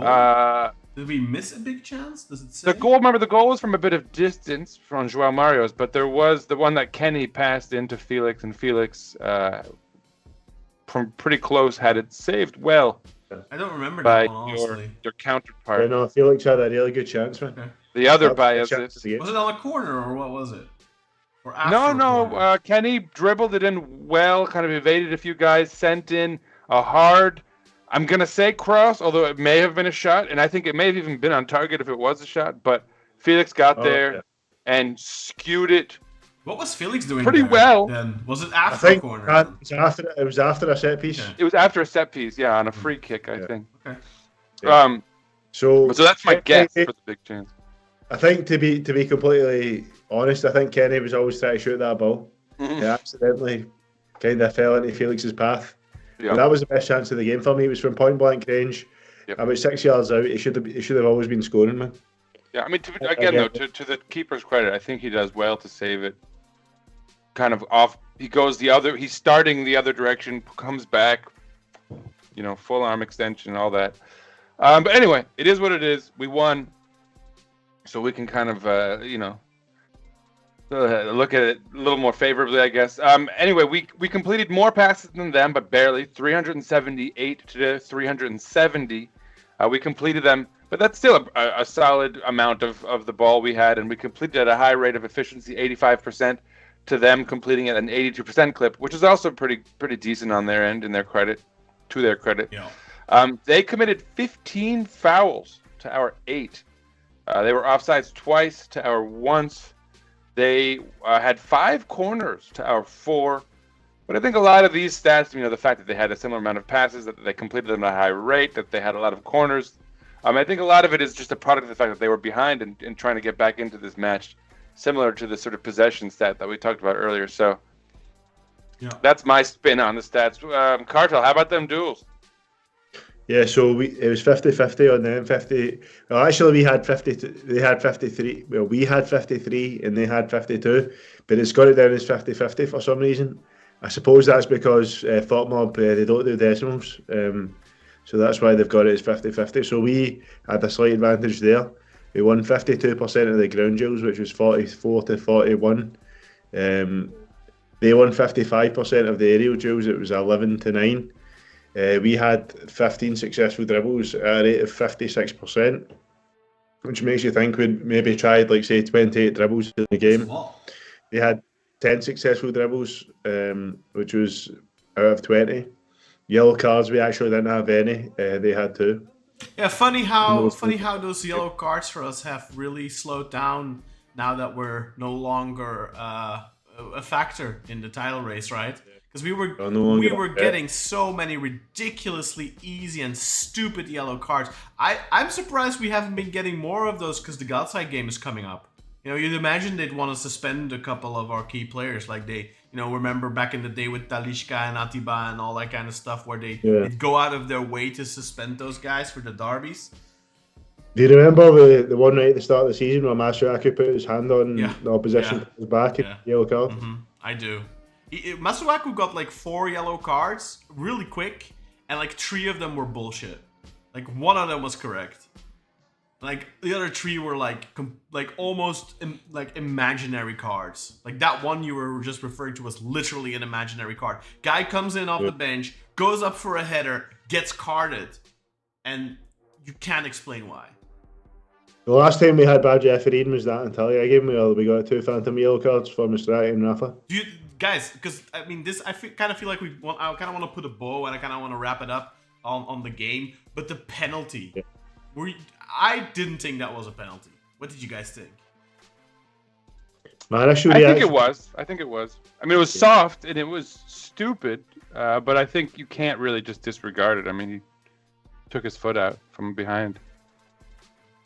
It was more, I felt the knee were going into the thigh, wasn't Yeah, it? it was more than Or yeah, I going mean, into whatever, the tie, yeah. whatever that contact was. Yeah, but yeah. Yeah. So it was the knee going into the thigh. At first initial angle, I thought penalty, but then when I saw the replays, I thought, yeah, there is contact, but maybe it was a bit soft. So if it wasn't given, I wouldn't have moaned. But I think we can't really complain that it was given because there was contact there. And it's one of those ones because obviously there is contact. Fuck it until Isn't it the same one that we didn't get against Başakşehir, Kata? Like almost the same? I think that was a bit different, because the other was actually contact from the foot to like the calf. Or the shin. Yeah, the problem is that like you can't even really say the defender's doing a very good job of going for the ball because Muci's got his back to him. I mean, it's just a really stupid play by the defender, no matter what. Yeah. Right? Like, why you should never put your team at risk by trying to make a dumb tackle like that, especially given he's like running out of the penalty box. Just like position, you know, pretty get minimal. a better position. The contact was pretty minimal, though. Yeah, it was soft. It was soft. It's like it's quite funny. But at this point, we've had Typhoon being good, and now Kartal Kaira Yilmaz both give us penalties late in games. Was that Kartal? I didn't even realize. Yeah, it was Kartal. Yeah. He was playing a good game, I thought, as well. By the way, like he was. Yeah, he had some. I was worried he was gonna make us rue. Yeah. Letting him go. But like we did. Well, he's still a player actually. He's just loaned out. I thought maybe we'd finally let him go because he's already 24. It's not like he's got a bright future. And that's one of those things as well where I kind of feel like. I mean, I know they're not exactly the same role, and Kartal Kaira is more of an 8, and Amir is more of a 6. But like, I feel like if you can give Amir a space on your squad rotation, Kartal you could easily give a space on your squad rotation as well. I'd argue that Kartal's last 3 loan spells, was it with Umranje, I think? Or was it Pendik? I keep confusing those two. Umranje 2 seasons ago, Kayseri last season, and Kayseri again this. Yeah. So I'd argue that the last 3 seasons in the Super League, Kartal has been better than Amir was now this half season for Rizespor. Obviously, Amir before that at Konya was really good, but Kartal has been a very solid player for Kayseri last season under Burak Yilmaz. Burak really wanted to keep him. Obviously, Burak left now. But yeah, I don't know. I think that makes more sense. Like, get him back, make him part of the rotation, let go of Amir, let go of Ox, let go of those guys. I think Kartal can be a rotation player, maybe. Having said that, I don't think Kartal was... In the very few chances that he has gotten in a Beşiktaş shirt, he never impressed me, but he has shown enough at Umranje, at Kayseri, to warrant, I think, at least a full season and see where it goes. You know, I think he might have had some decent preseason outings for us. I think Kartal's best ever game in a Beşiktaş shirt was against Braga, 5.5 years ago. Oh yeah, that's a long time ago. Yeah, it's a long time ago. I remember that. I do remember that vaguely. So the penalty, but what we were saying the one against Başakşehir, Kartal, because I remember you were really pissed we didn't get that one. So yeah, I think that was more of a penalty. Oh, okay. Than this You one. thought that was more of a penalty. Okay. Oh, more. Oh, yeah, that's fun. Oh, I mean, I actually did think it was a penalty, and I think it was sort of an unfortunate one, even as the recipient of it, because it was just boneheaded and unnecessary, and like. Part of you kind of wishes refs would just like look past those. I don't think you get this one. If it's 0-0, you don't get it. I am 99. I buy that. I am 99% sure if it's 0-0 and you actually need a goal, they don't give that. Because I think that's exactly what the Başakşehir one is, where it was 0-0, and a penalty then would have probably given us the win because that was like in the 94th minute or something, or 95th minute. So it's. And they don't give it, and I didn't think that was a penalty either. Just to be clear, Kartal back then was really upset and he really thought it was a penalty. I didn't. It depends on what the standard for a penalty is, right? Like, if you watch Galatasaray games, yeah, the standard of a penalty is really low. Like, minimal contact is a penalty, especially if you wear yellow and red. So, it depends. My personal standard for a penalty is a little bit higher than that, but then the Turkish league is all over the place. And it really depends on the shirt you wear. It depends on the scoreline. It depends on all that kind of stuff. But it mostly depends on the shirt you wear. Are you catering to our little No, canary in the coal mine over here? no, I'm not. You know me. I am. I know you're always down to slander Galatasaray. That's true. That's probably why John likes watching our.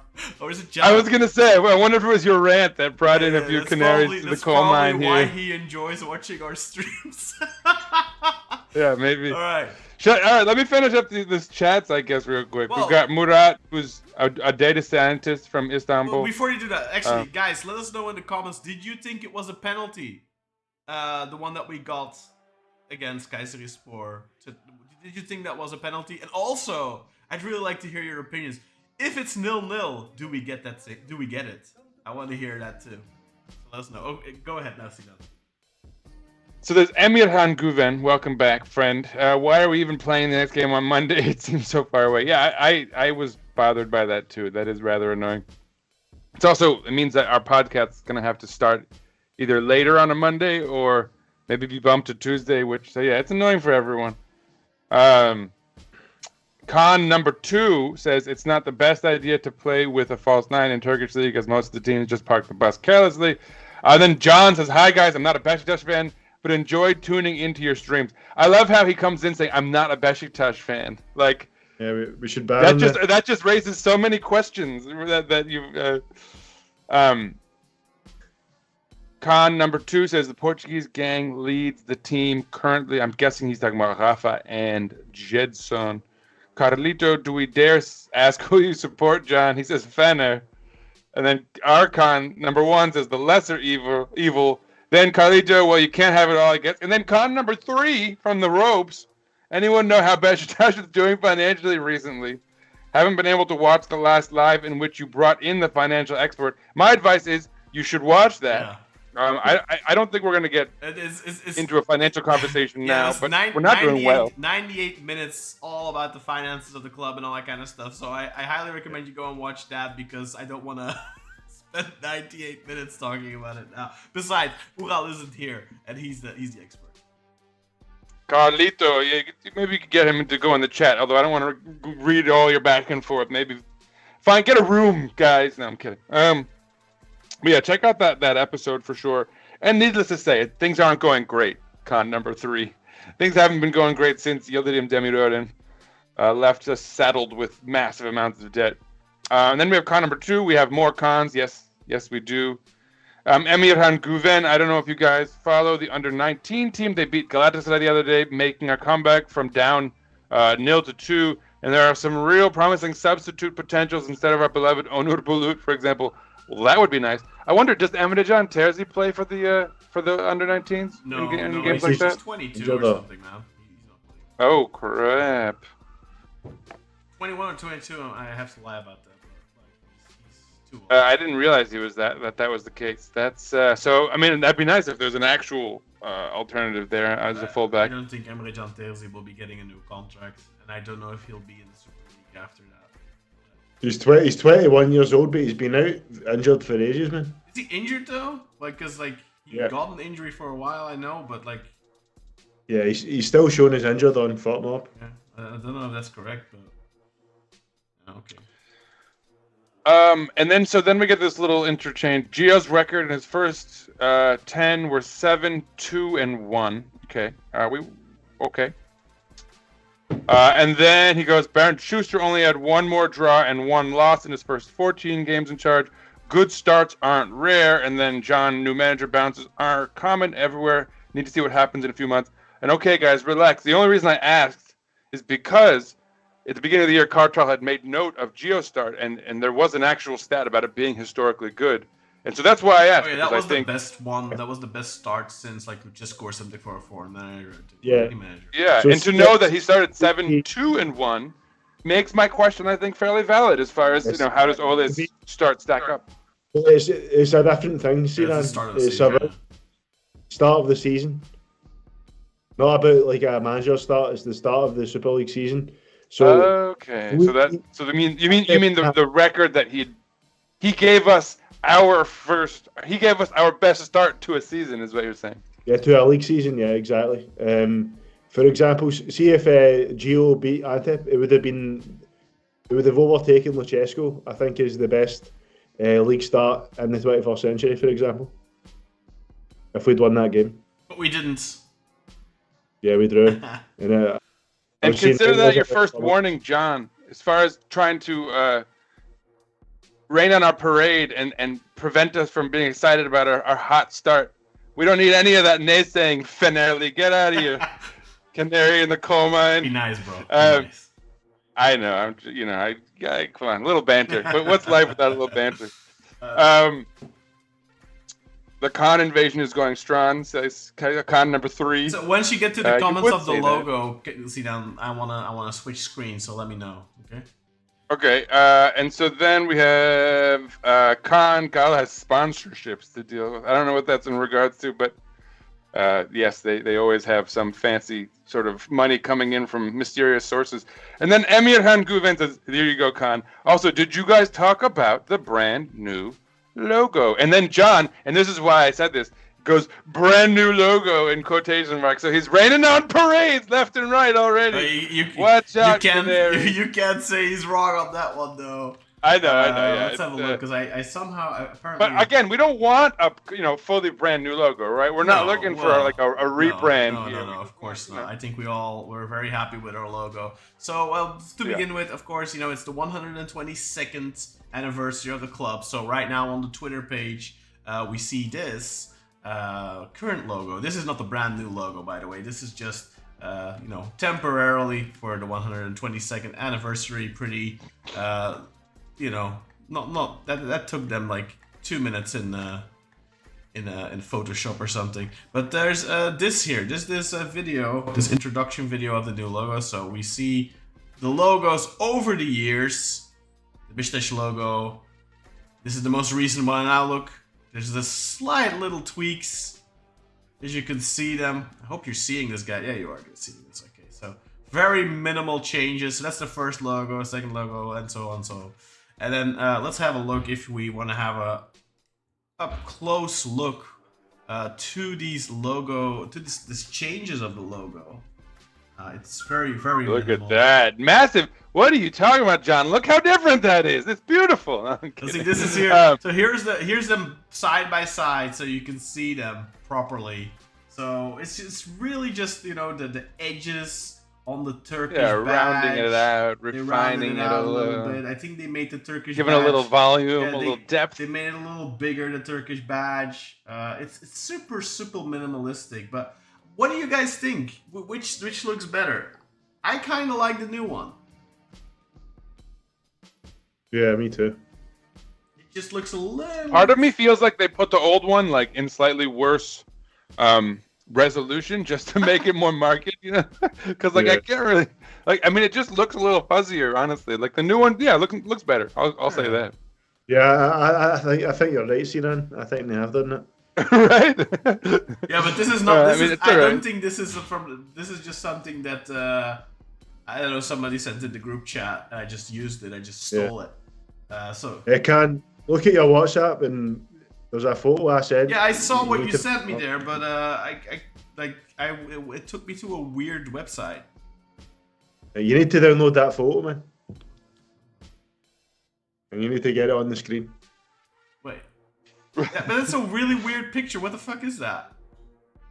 I'm gonna explain it, man. See, the Turkish viewers will understand the joke. All right, I'll bring it up. Give me a second. I don't trust you, Katal. Yeah, imagine it's like I've sent the wrong link by accident and it's something else. Yeah, it's like something. No, that's not it, man. Right? No, that's not it. But that's not it. Yeah. No, that's not it, man. I was like, what the fuck is that? No, that's not it at all, man. Wait there. All right, well, let's meet the correct thing then, bozo. By the way, bozo is my new favorite word. I've been using it left and right. I think someone. Yeah, I was like, what is he sending me? What? This doesn't make. Wait this. Wait there. I'm waiting. I'm Maybe I downloading. should do some comments while you guys finagle Well, I around. have with your- another. I have another thing that's gonna be fun. Oh, there we go. There we go. Can you've got it now? I've sent you the actual file of the photo, so it'll work this All time. right. So they are. Don't read it out, man. Then they know what it is. Okay. I'm gonna call this stupid picture. I'm gonna bring it up. Images. Stupid picture. Let's bring it up. Well, I don't know what it is, guys. So, what is that? I'm saying that this is quite a rough change of logo. So what they're saying is the fantastic change of basically Madame Sourire or Miss Sourire, Okay. and you can see like she looks the exact same apart from her hair. Oh, okay. I didn't notice the badge. Or is that my own badge that's behind? Oh, it's my own badge that's behind it. Okay. Yeah, so I just thought this was the badge change reminded me of this Okay. because okay. like I said, the magnificent change of Madame Mrs. Sourire Sourire. is gone now. All right. It reminded me. There's that famous. I mean, I don't know how famous it is. There's that meme. It's from like an anime. And it's like a guy with like a magician capes, and he whips his cape up, and he's like, "I've done my job here," and then he like walks away, and the person's like, "You didn't do anything. Like, what did you do?" That's a famous meme that I think kind of clarifies. Like, yeah, it's not a big shift. We can all agree. Not much has occurred here. No, it's very, very subtle. Let's have a look at this, guys, because 122 years the club has been around, and this is a picture from I think Cartel Record, or is it Cartel Hatta? I don't know. Cartel. Yeah, Cartel Record. So these are a bunch of important goals in the history of the club. So you've got the first goal, the 100 goal, Gökhan Töre. the 200 goal, the 300. Well, I don't mind Gökhan Töre so much, but look at the 300 goal in Europe. Yeah, honourable vote against. Oh no! He's in the history books forever. We're never gonna get rid of him, people. So let's have a little look here at these goals. I'm gonna use my. So our first goal by Nazmi Bilge. Ahmet Ozacar scores our 100th. Joshkun Ehlidil scores our 200th. Güven Onut our 300th. Faruk Karadoğan our 400th. Isan Büyükbuday Pinar scores our 500th. Sanli Sarıaloğlu our 600th. Tezcan Ozan our 700th. Sava Paunovic our 800th. Uzer Umdu our 900th. Cevad Sejerbegovic scores our 1000th goal. Boy, that's a mouthful. Zeki Onatli scores our 1500th. Called him shit. Mehmet Özdilek with 1903. That's a classy one. Ooh, Amokachi with 2000. That's a fun one. Ibrahim Akin. Oh man, I had high hopes for that guy for a while. And then Gökhan Töre with number 3000. And then in Europe, Kaya Kostepen against Real Madrid scores our first European goal in 1958. We must be getting pretty close to 3,500, you'd imagine, because that's been 10 years, man. Yeah, look, Almost like and a half. yeah, look, there was 9 years between 2,500 and 3,000, and it's been 10 years now for 3,500, and before that there was only. Which someone has to do the math. How many goals have we scored since the 2015 season? Between Panku, between Amokachi and Ibrahim Akin, there was 8 years, and then it's got to be coming, and then 1500, that was 91 to 98, so that was 7 years. So we've been going pretty long for these 500 goals, man. It's gonna be coming soon. Just to point it out. Sorry. If we have any sort of savants who are just like expert math people who can just kind of do that stuff in their head, go ahead and take a look at all of the goals scored since that date in 2015 and see where we are now. Put in the comments if we have like a Rain Man in the chat. Panku on here. Oh no, not. I keep thinking Panku is on here twice, but no, it's Amokachi and it's Daniel Panku for Amokachi. the 100. Oh yeah, I didn't do that. And so the 100th European goal against Lazio is by Panku, and then of course number 200 against Sporting Club de Braga it's Tomasz Sivok. That's a fun one. And then of course number 300 against Tirana, Onur Bulut. It's like an unexciting team and an unexciting player for 3. You know, I think that's crazy about how it took us 45 years to go from 1 to 100, and then it only took 9 years to go from 100 to 200, and then 11 years from 200 to 300. We must have been pretty shit, man. Dude, I always tell people, man, whenever someone talks about, the quality of the Super League is so bad nowadays, I always go back to when I was a kid, and like in the video games, we were all just like default 62 ranked players on every team. Like the Super League was not highly evaluated for so long, and so the jump it took in the late 90s, early 2000s, we've like our lifetime has especially Khan and I, since we're sort of decrepit at this point, dinosaurs, but in our lifetime we've gotten to see the Super League become relevant. And so it's like what we're seeing now is a dip, but still, like, we're still riding our highs and we're still on the up and up, I'd say.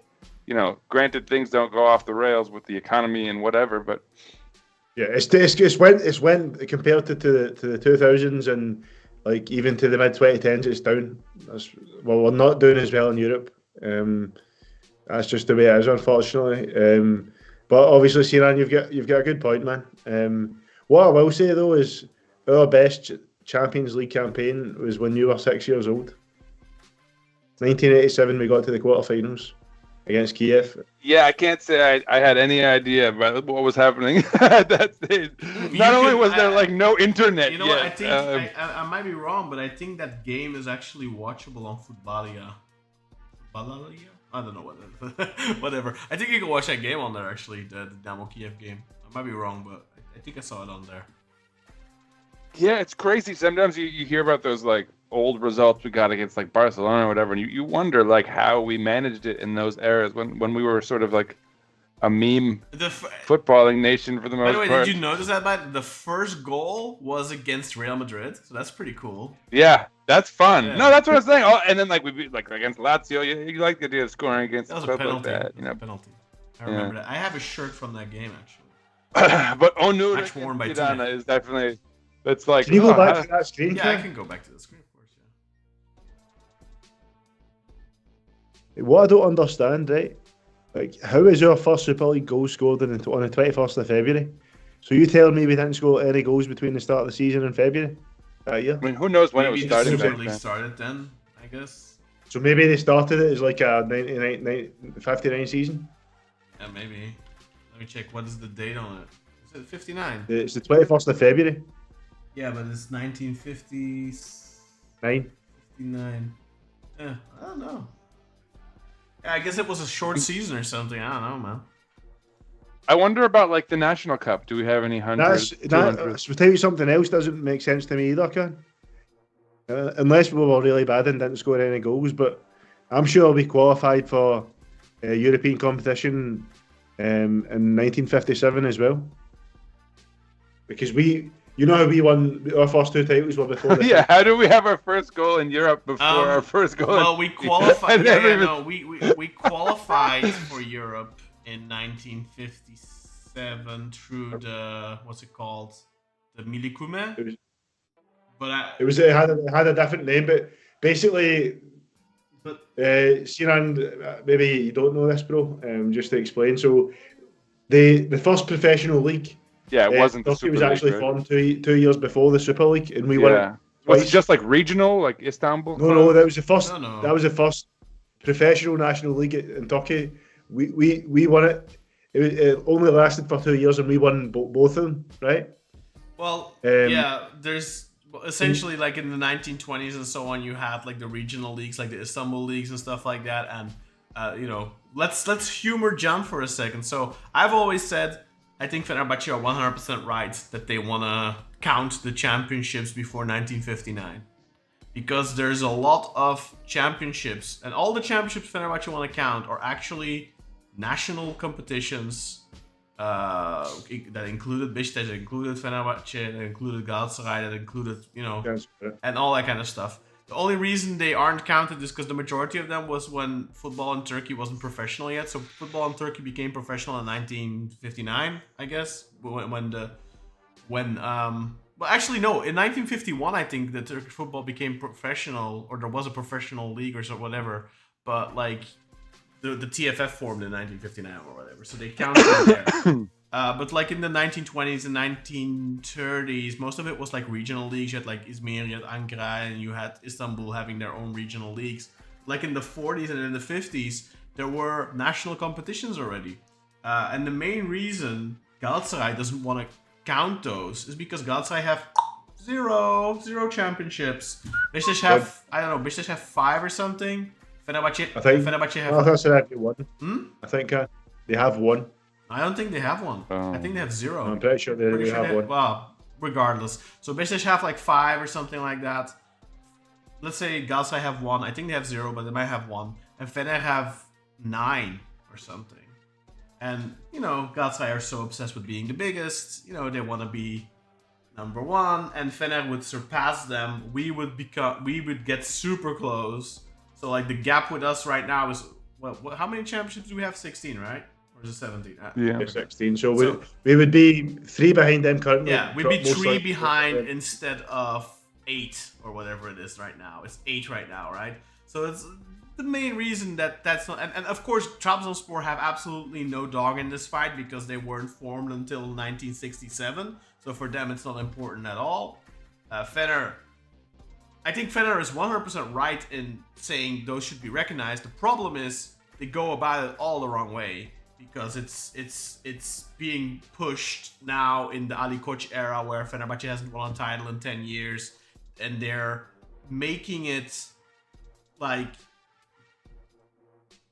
they're kind of raison d'etre. Well, it's the wrong people who are saying, oh, we should look at these and we should count these, because it's ridiculous that we marginalize our own football, I think, by saying, oh, we only count since 1959. So what does it matter that our clubs were founded in 1903, 1905, and 1907? It doesn't matter because football didn't start in Turkey until 1959, apparently.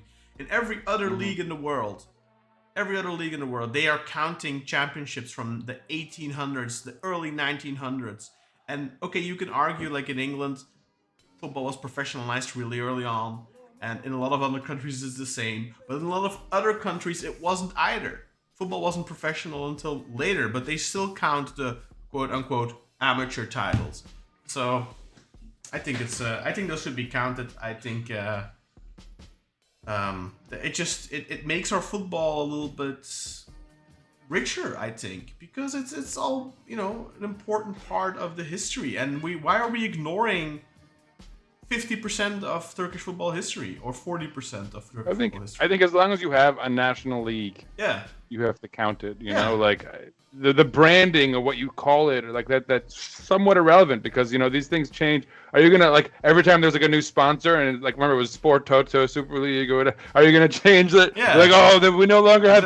Well, now we have the most championships since the new sponsor. I mean, this is people making jokes. Like, I think we have like 3 different. I think we have 3 like trophies that Fenerbahce don't have, or something, like 3 cups. Like the championship cup of the Turkish league has changed like 3 or 4 times since Fenerbahce last won a championship. So that's something people make jokes about. All right.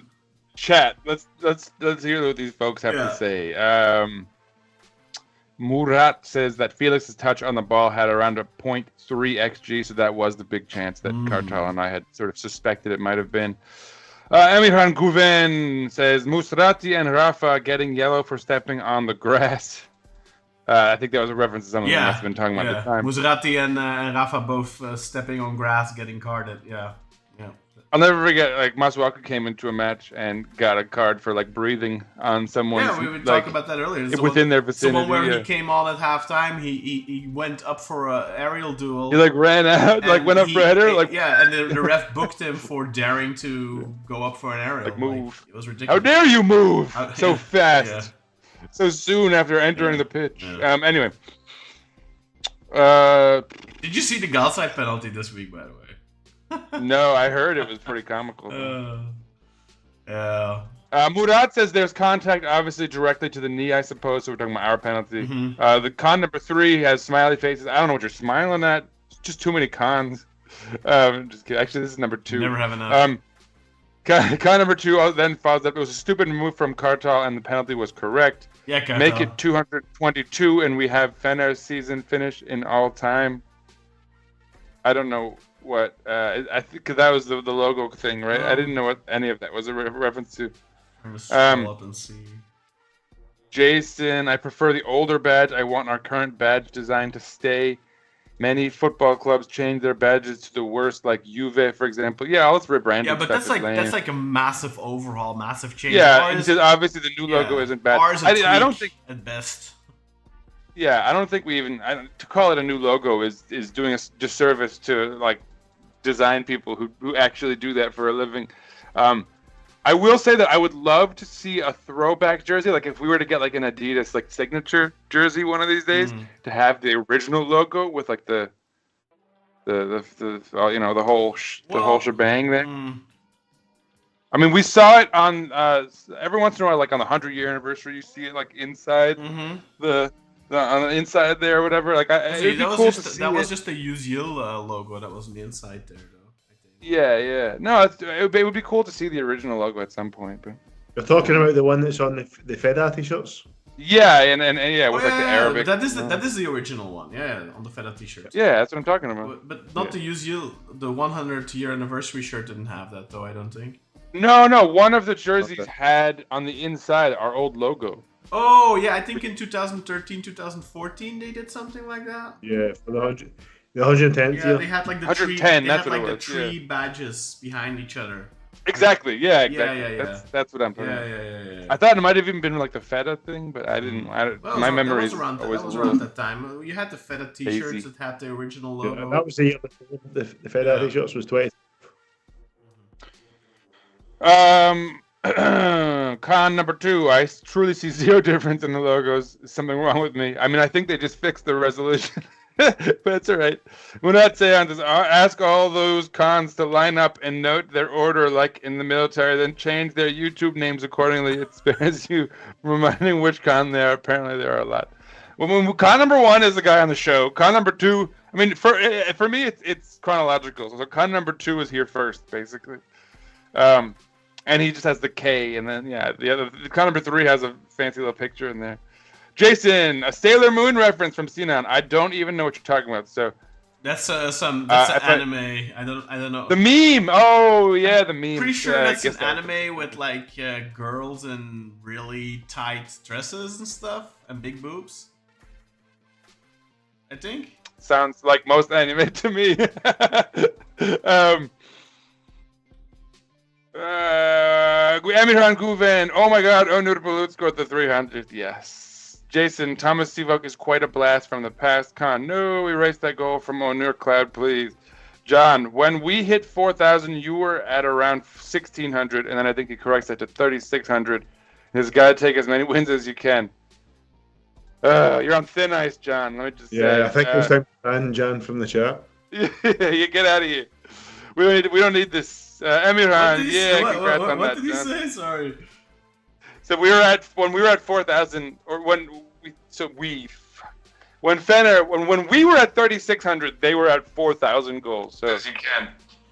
So congratulations. But then have we surpassed the 3,500 then, or what? Because. Yeah, no, I don't know what. Well, that's normal though, because Fener have. I mean, Fener. If you look at the Super League history, Fener are. Go all the way back, of the most consistent club in Super League history.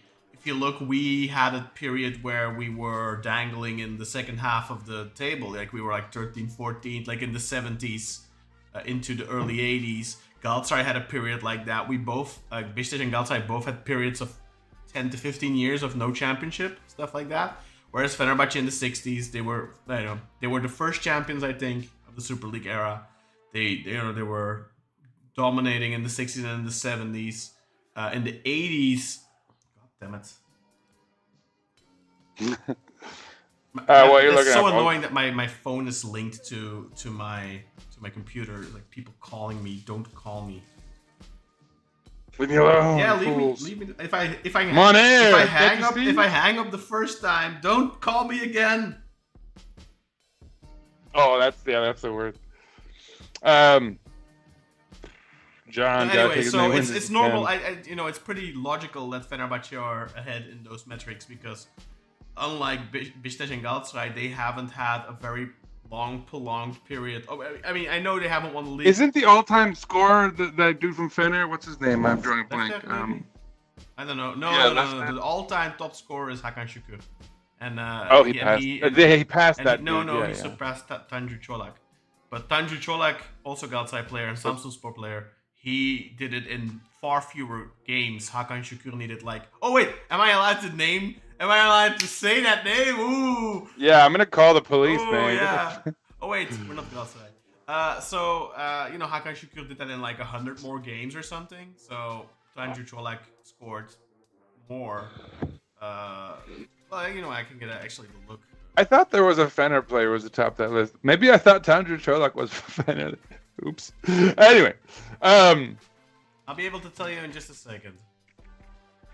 So, let's see. Khan said that's why he supports Ali, coach, that in 10 years we can handle it. Hakan Şükür. I think he means we could get our titles Hakan counted Şükür, too. aka the Clerics Lapdog, has 249 goals in 489 matches, which is 0.51 goals per match.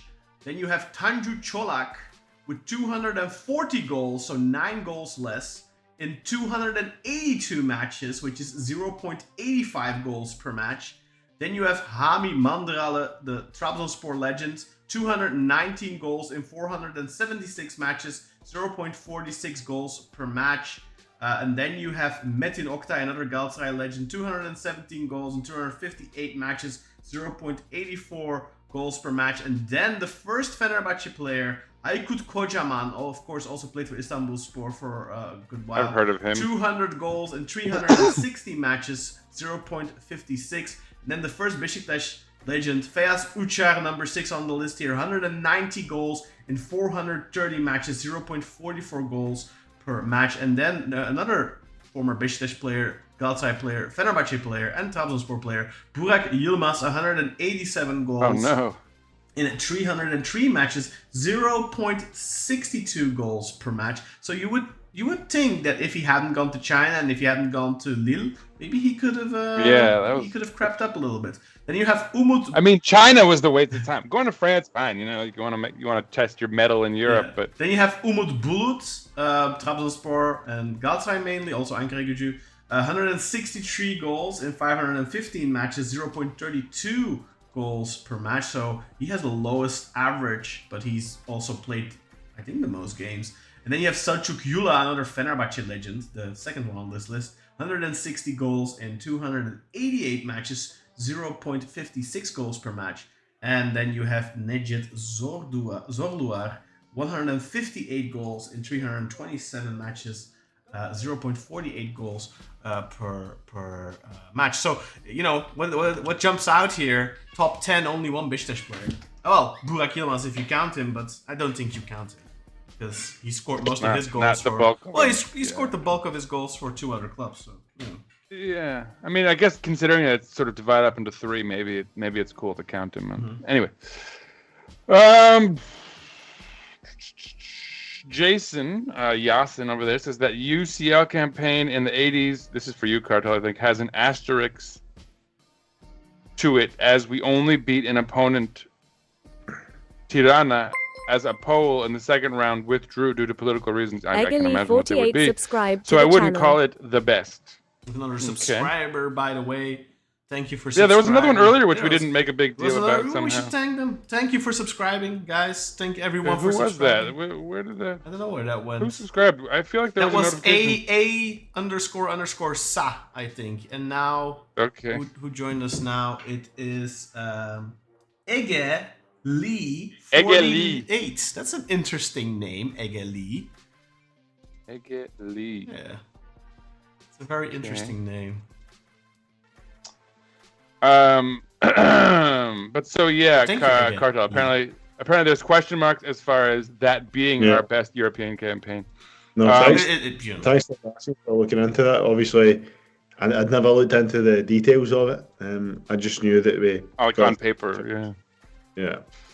Uzcan says Federation Cup. I think that was about the which cups we had that the Fener didn't, right?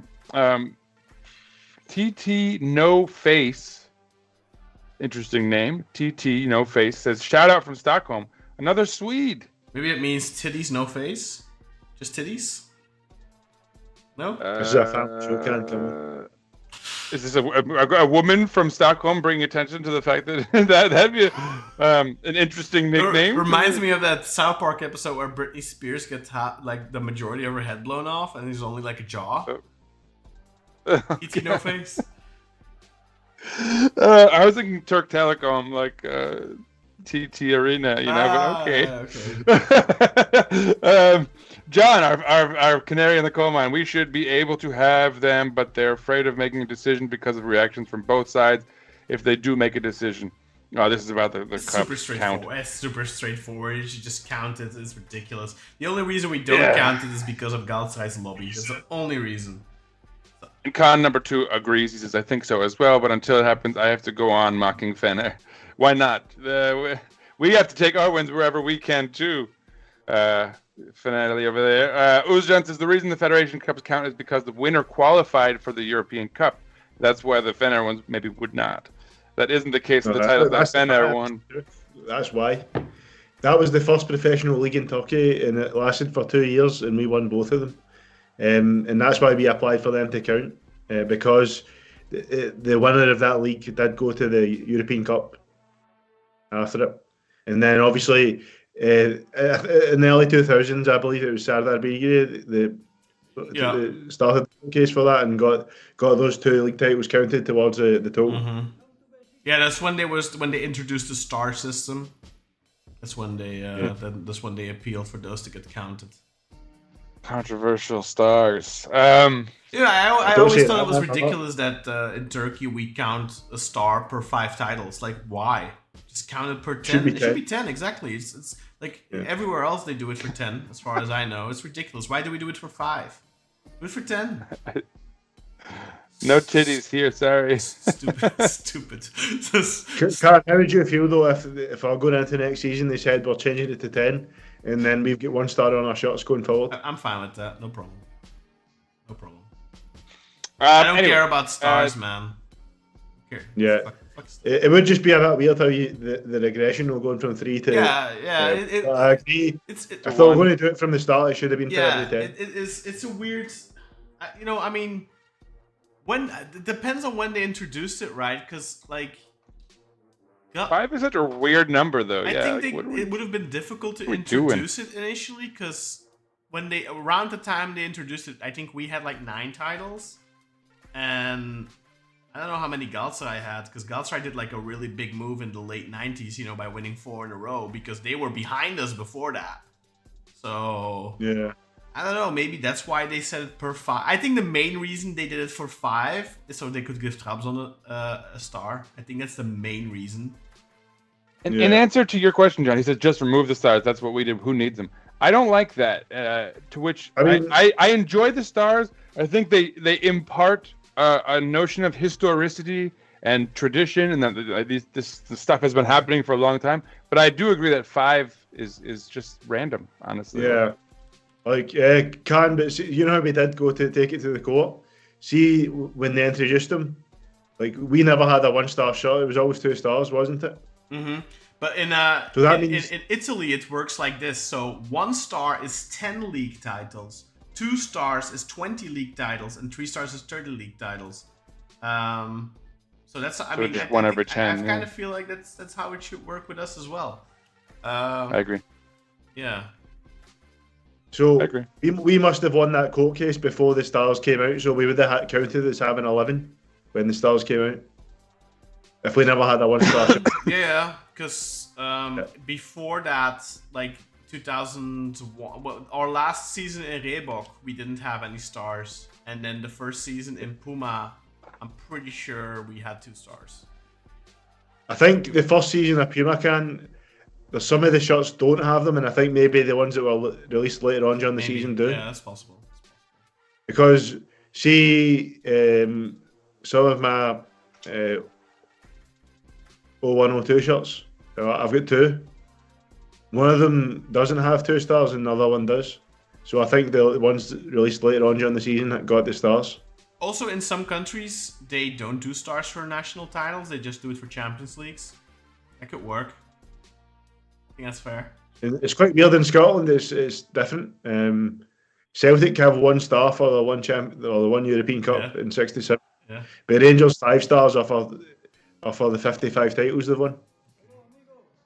So like it's a star for each 10. 55. That's insane. That's crazy.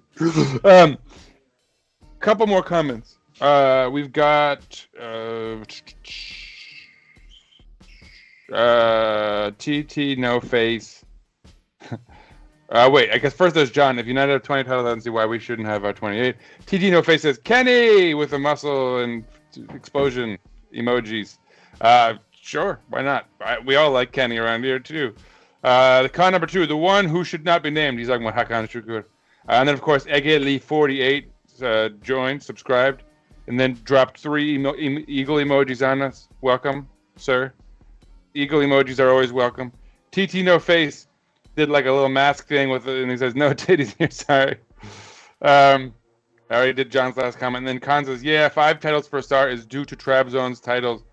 Why am I orange? I hate orange. To be fair, you're blue in the YouTube app. They could also change it, by the way. They could do 1 star. There's nothing better than blue and orange. I think in some countries they do it like this. They do if you have 1 championship, you get 1 star. If you have 11 championship, you get 2. In 21, you get 3. I think that could also work, and that would have been a workaround to give Trabzon a star. I think you should just get 1 for 10. Yeah, the rest is I agree. silliness. I agree. Yeah. A star should just it should mean you have 10. But then I think at this point, like, you can't just take away stars. No.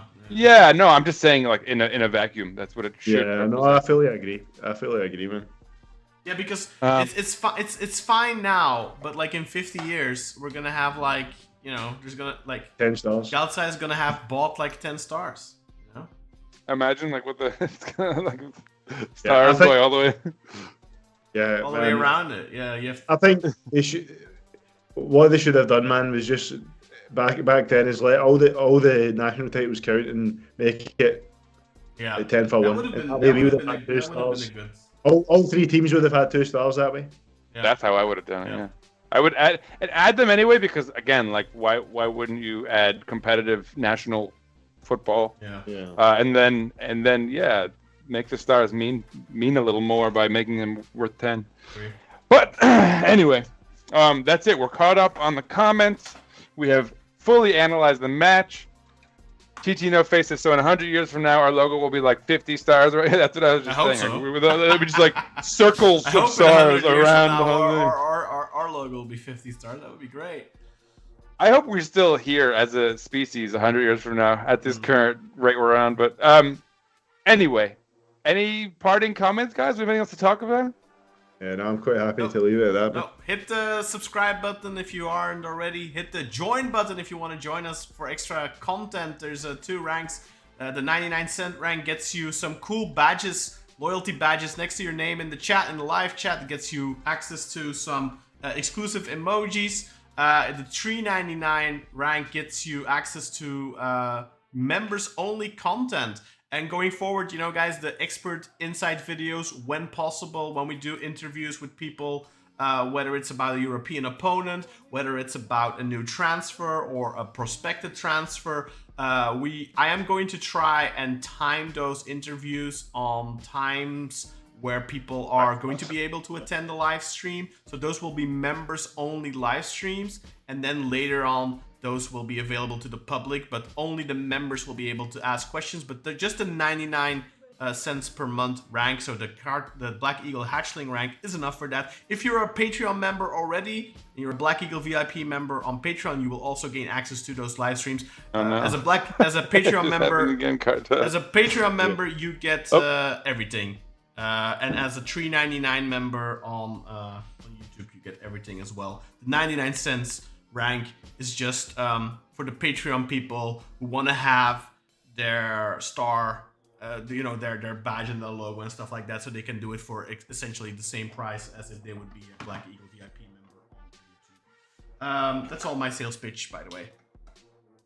That's good. Apparently, there's a new video, I'm assuming, on the Beşiktaş YouTube where João Mario is making Menemen. Oh, I want to see that. Thanks for the heads up, Emirhan. I definitely want to see that. Yeah, me too. Me too. That would probably be Does hilarious. he put Sujuk in his Menemen, I wonder? Do you guys put, I need to know this. Do you guys put Sujuk in your Menemen?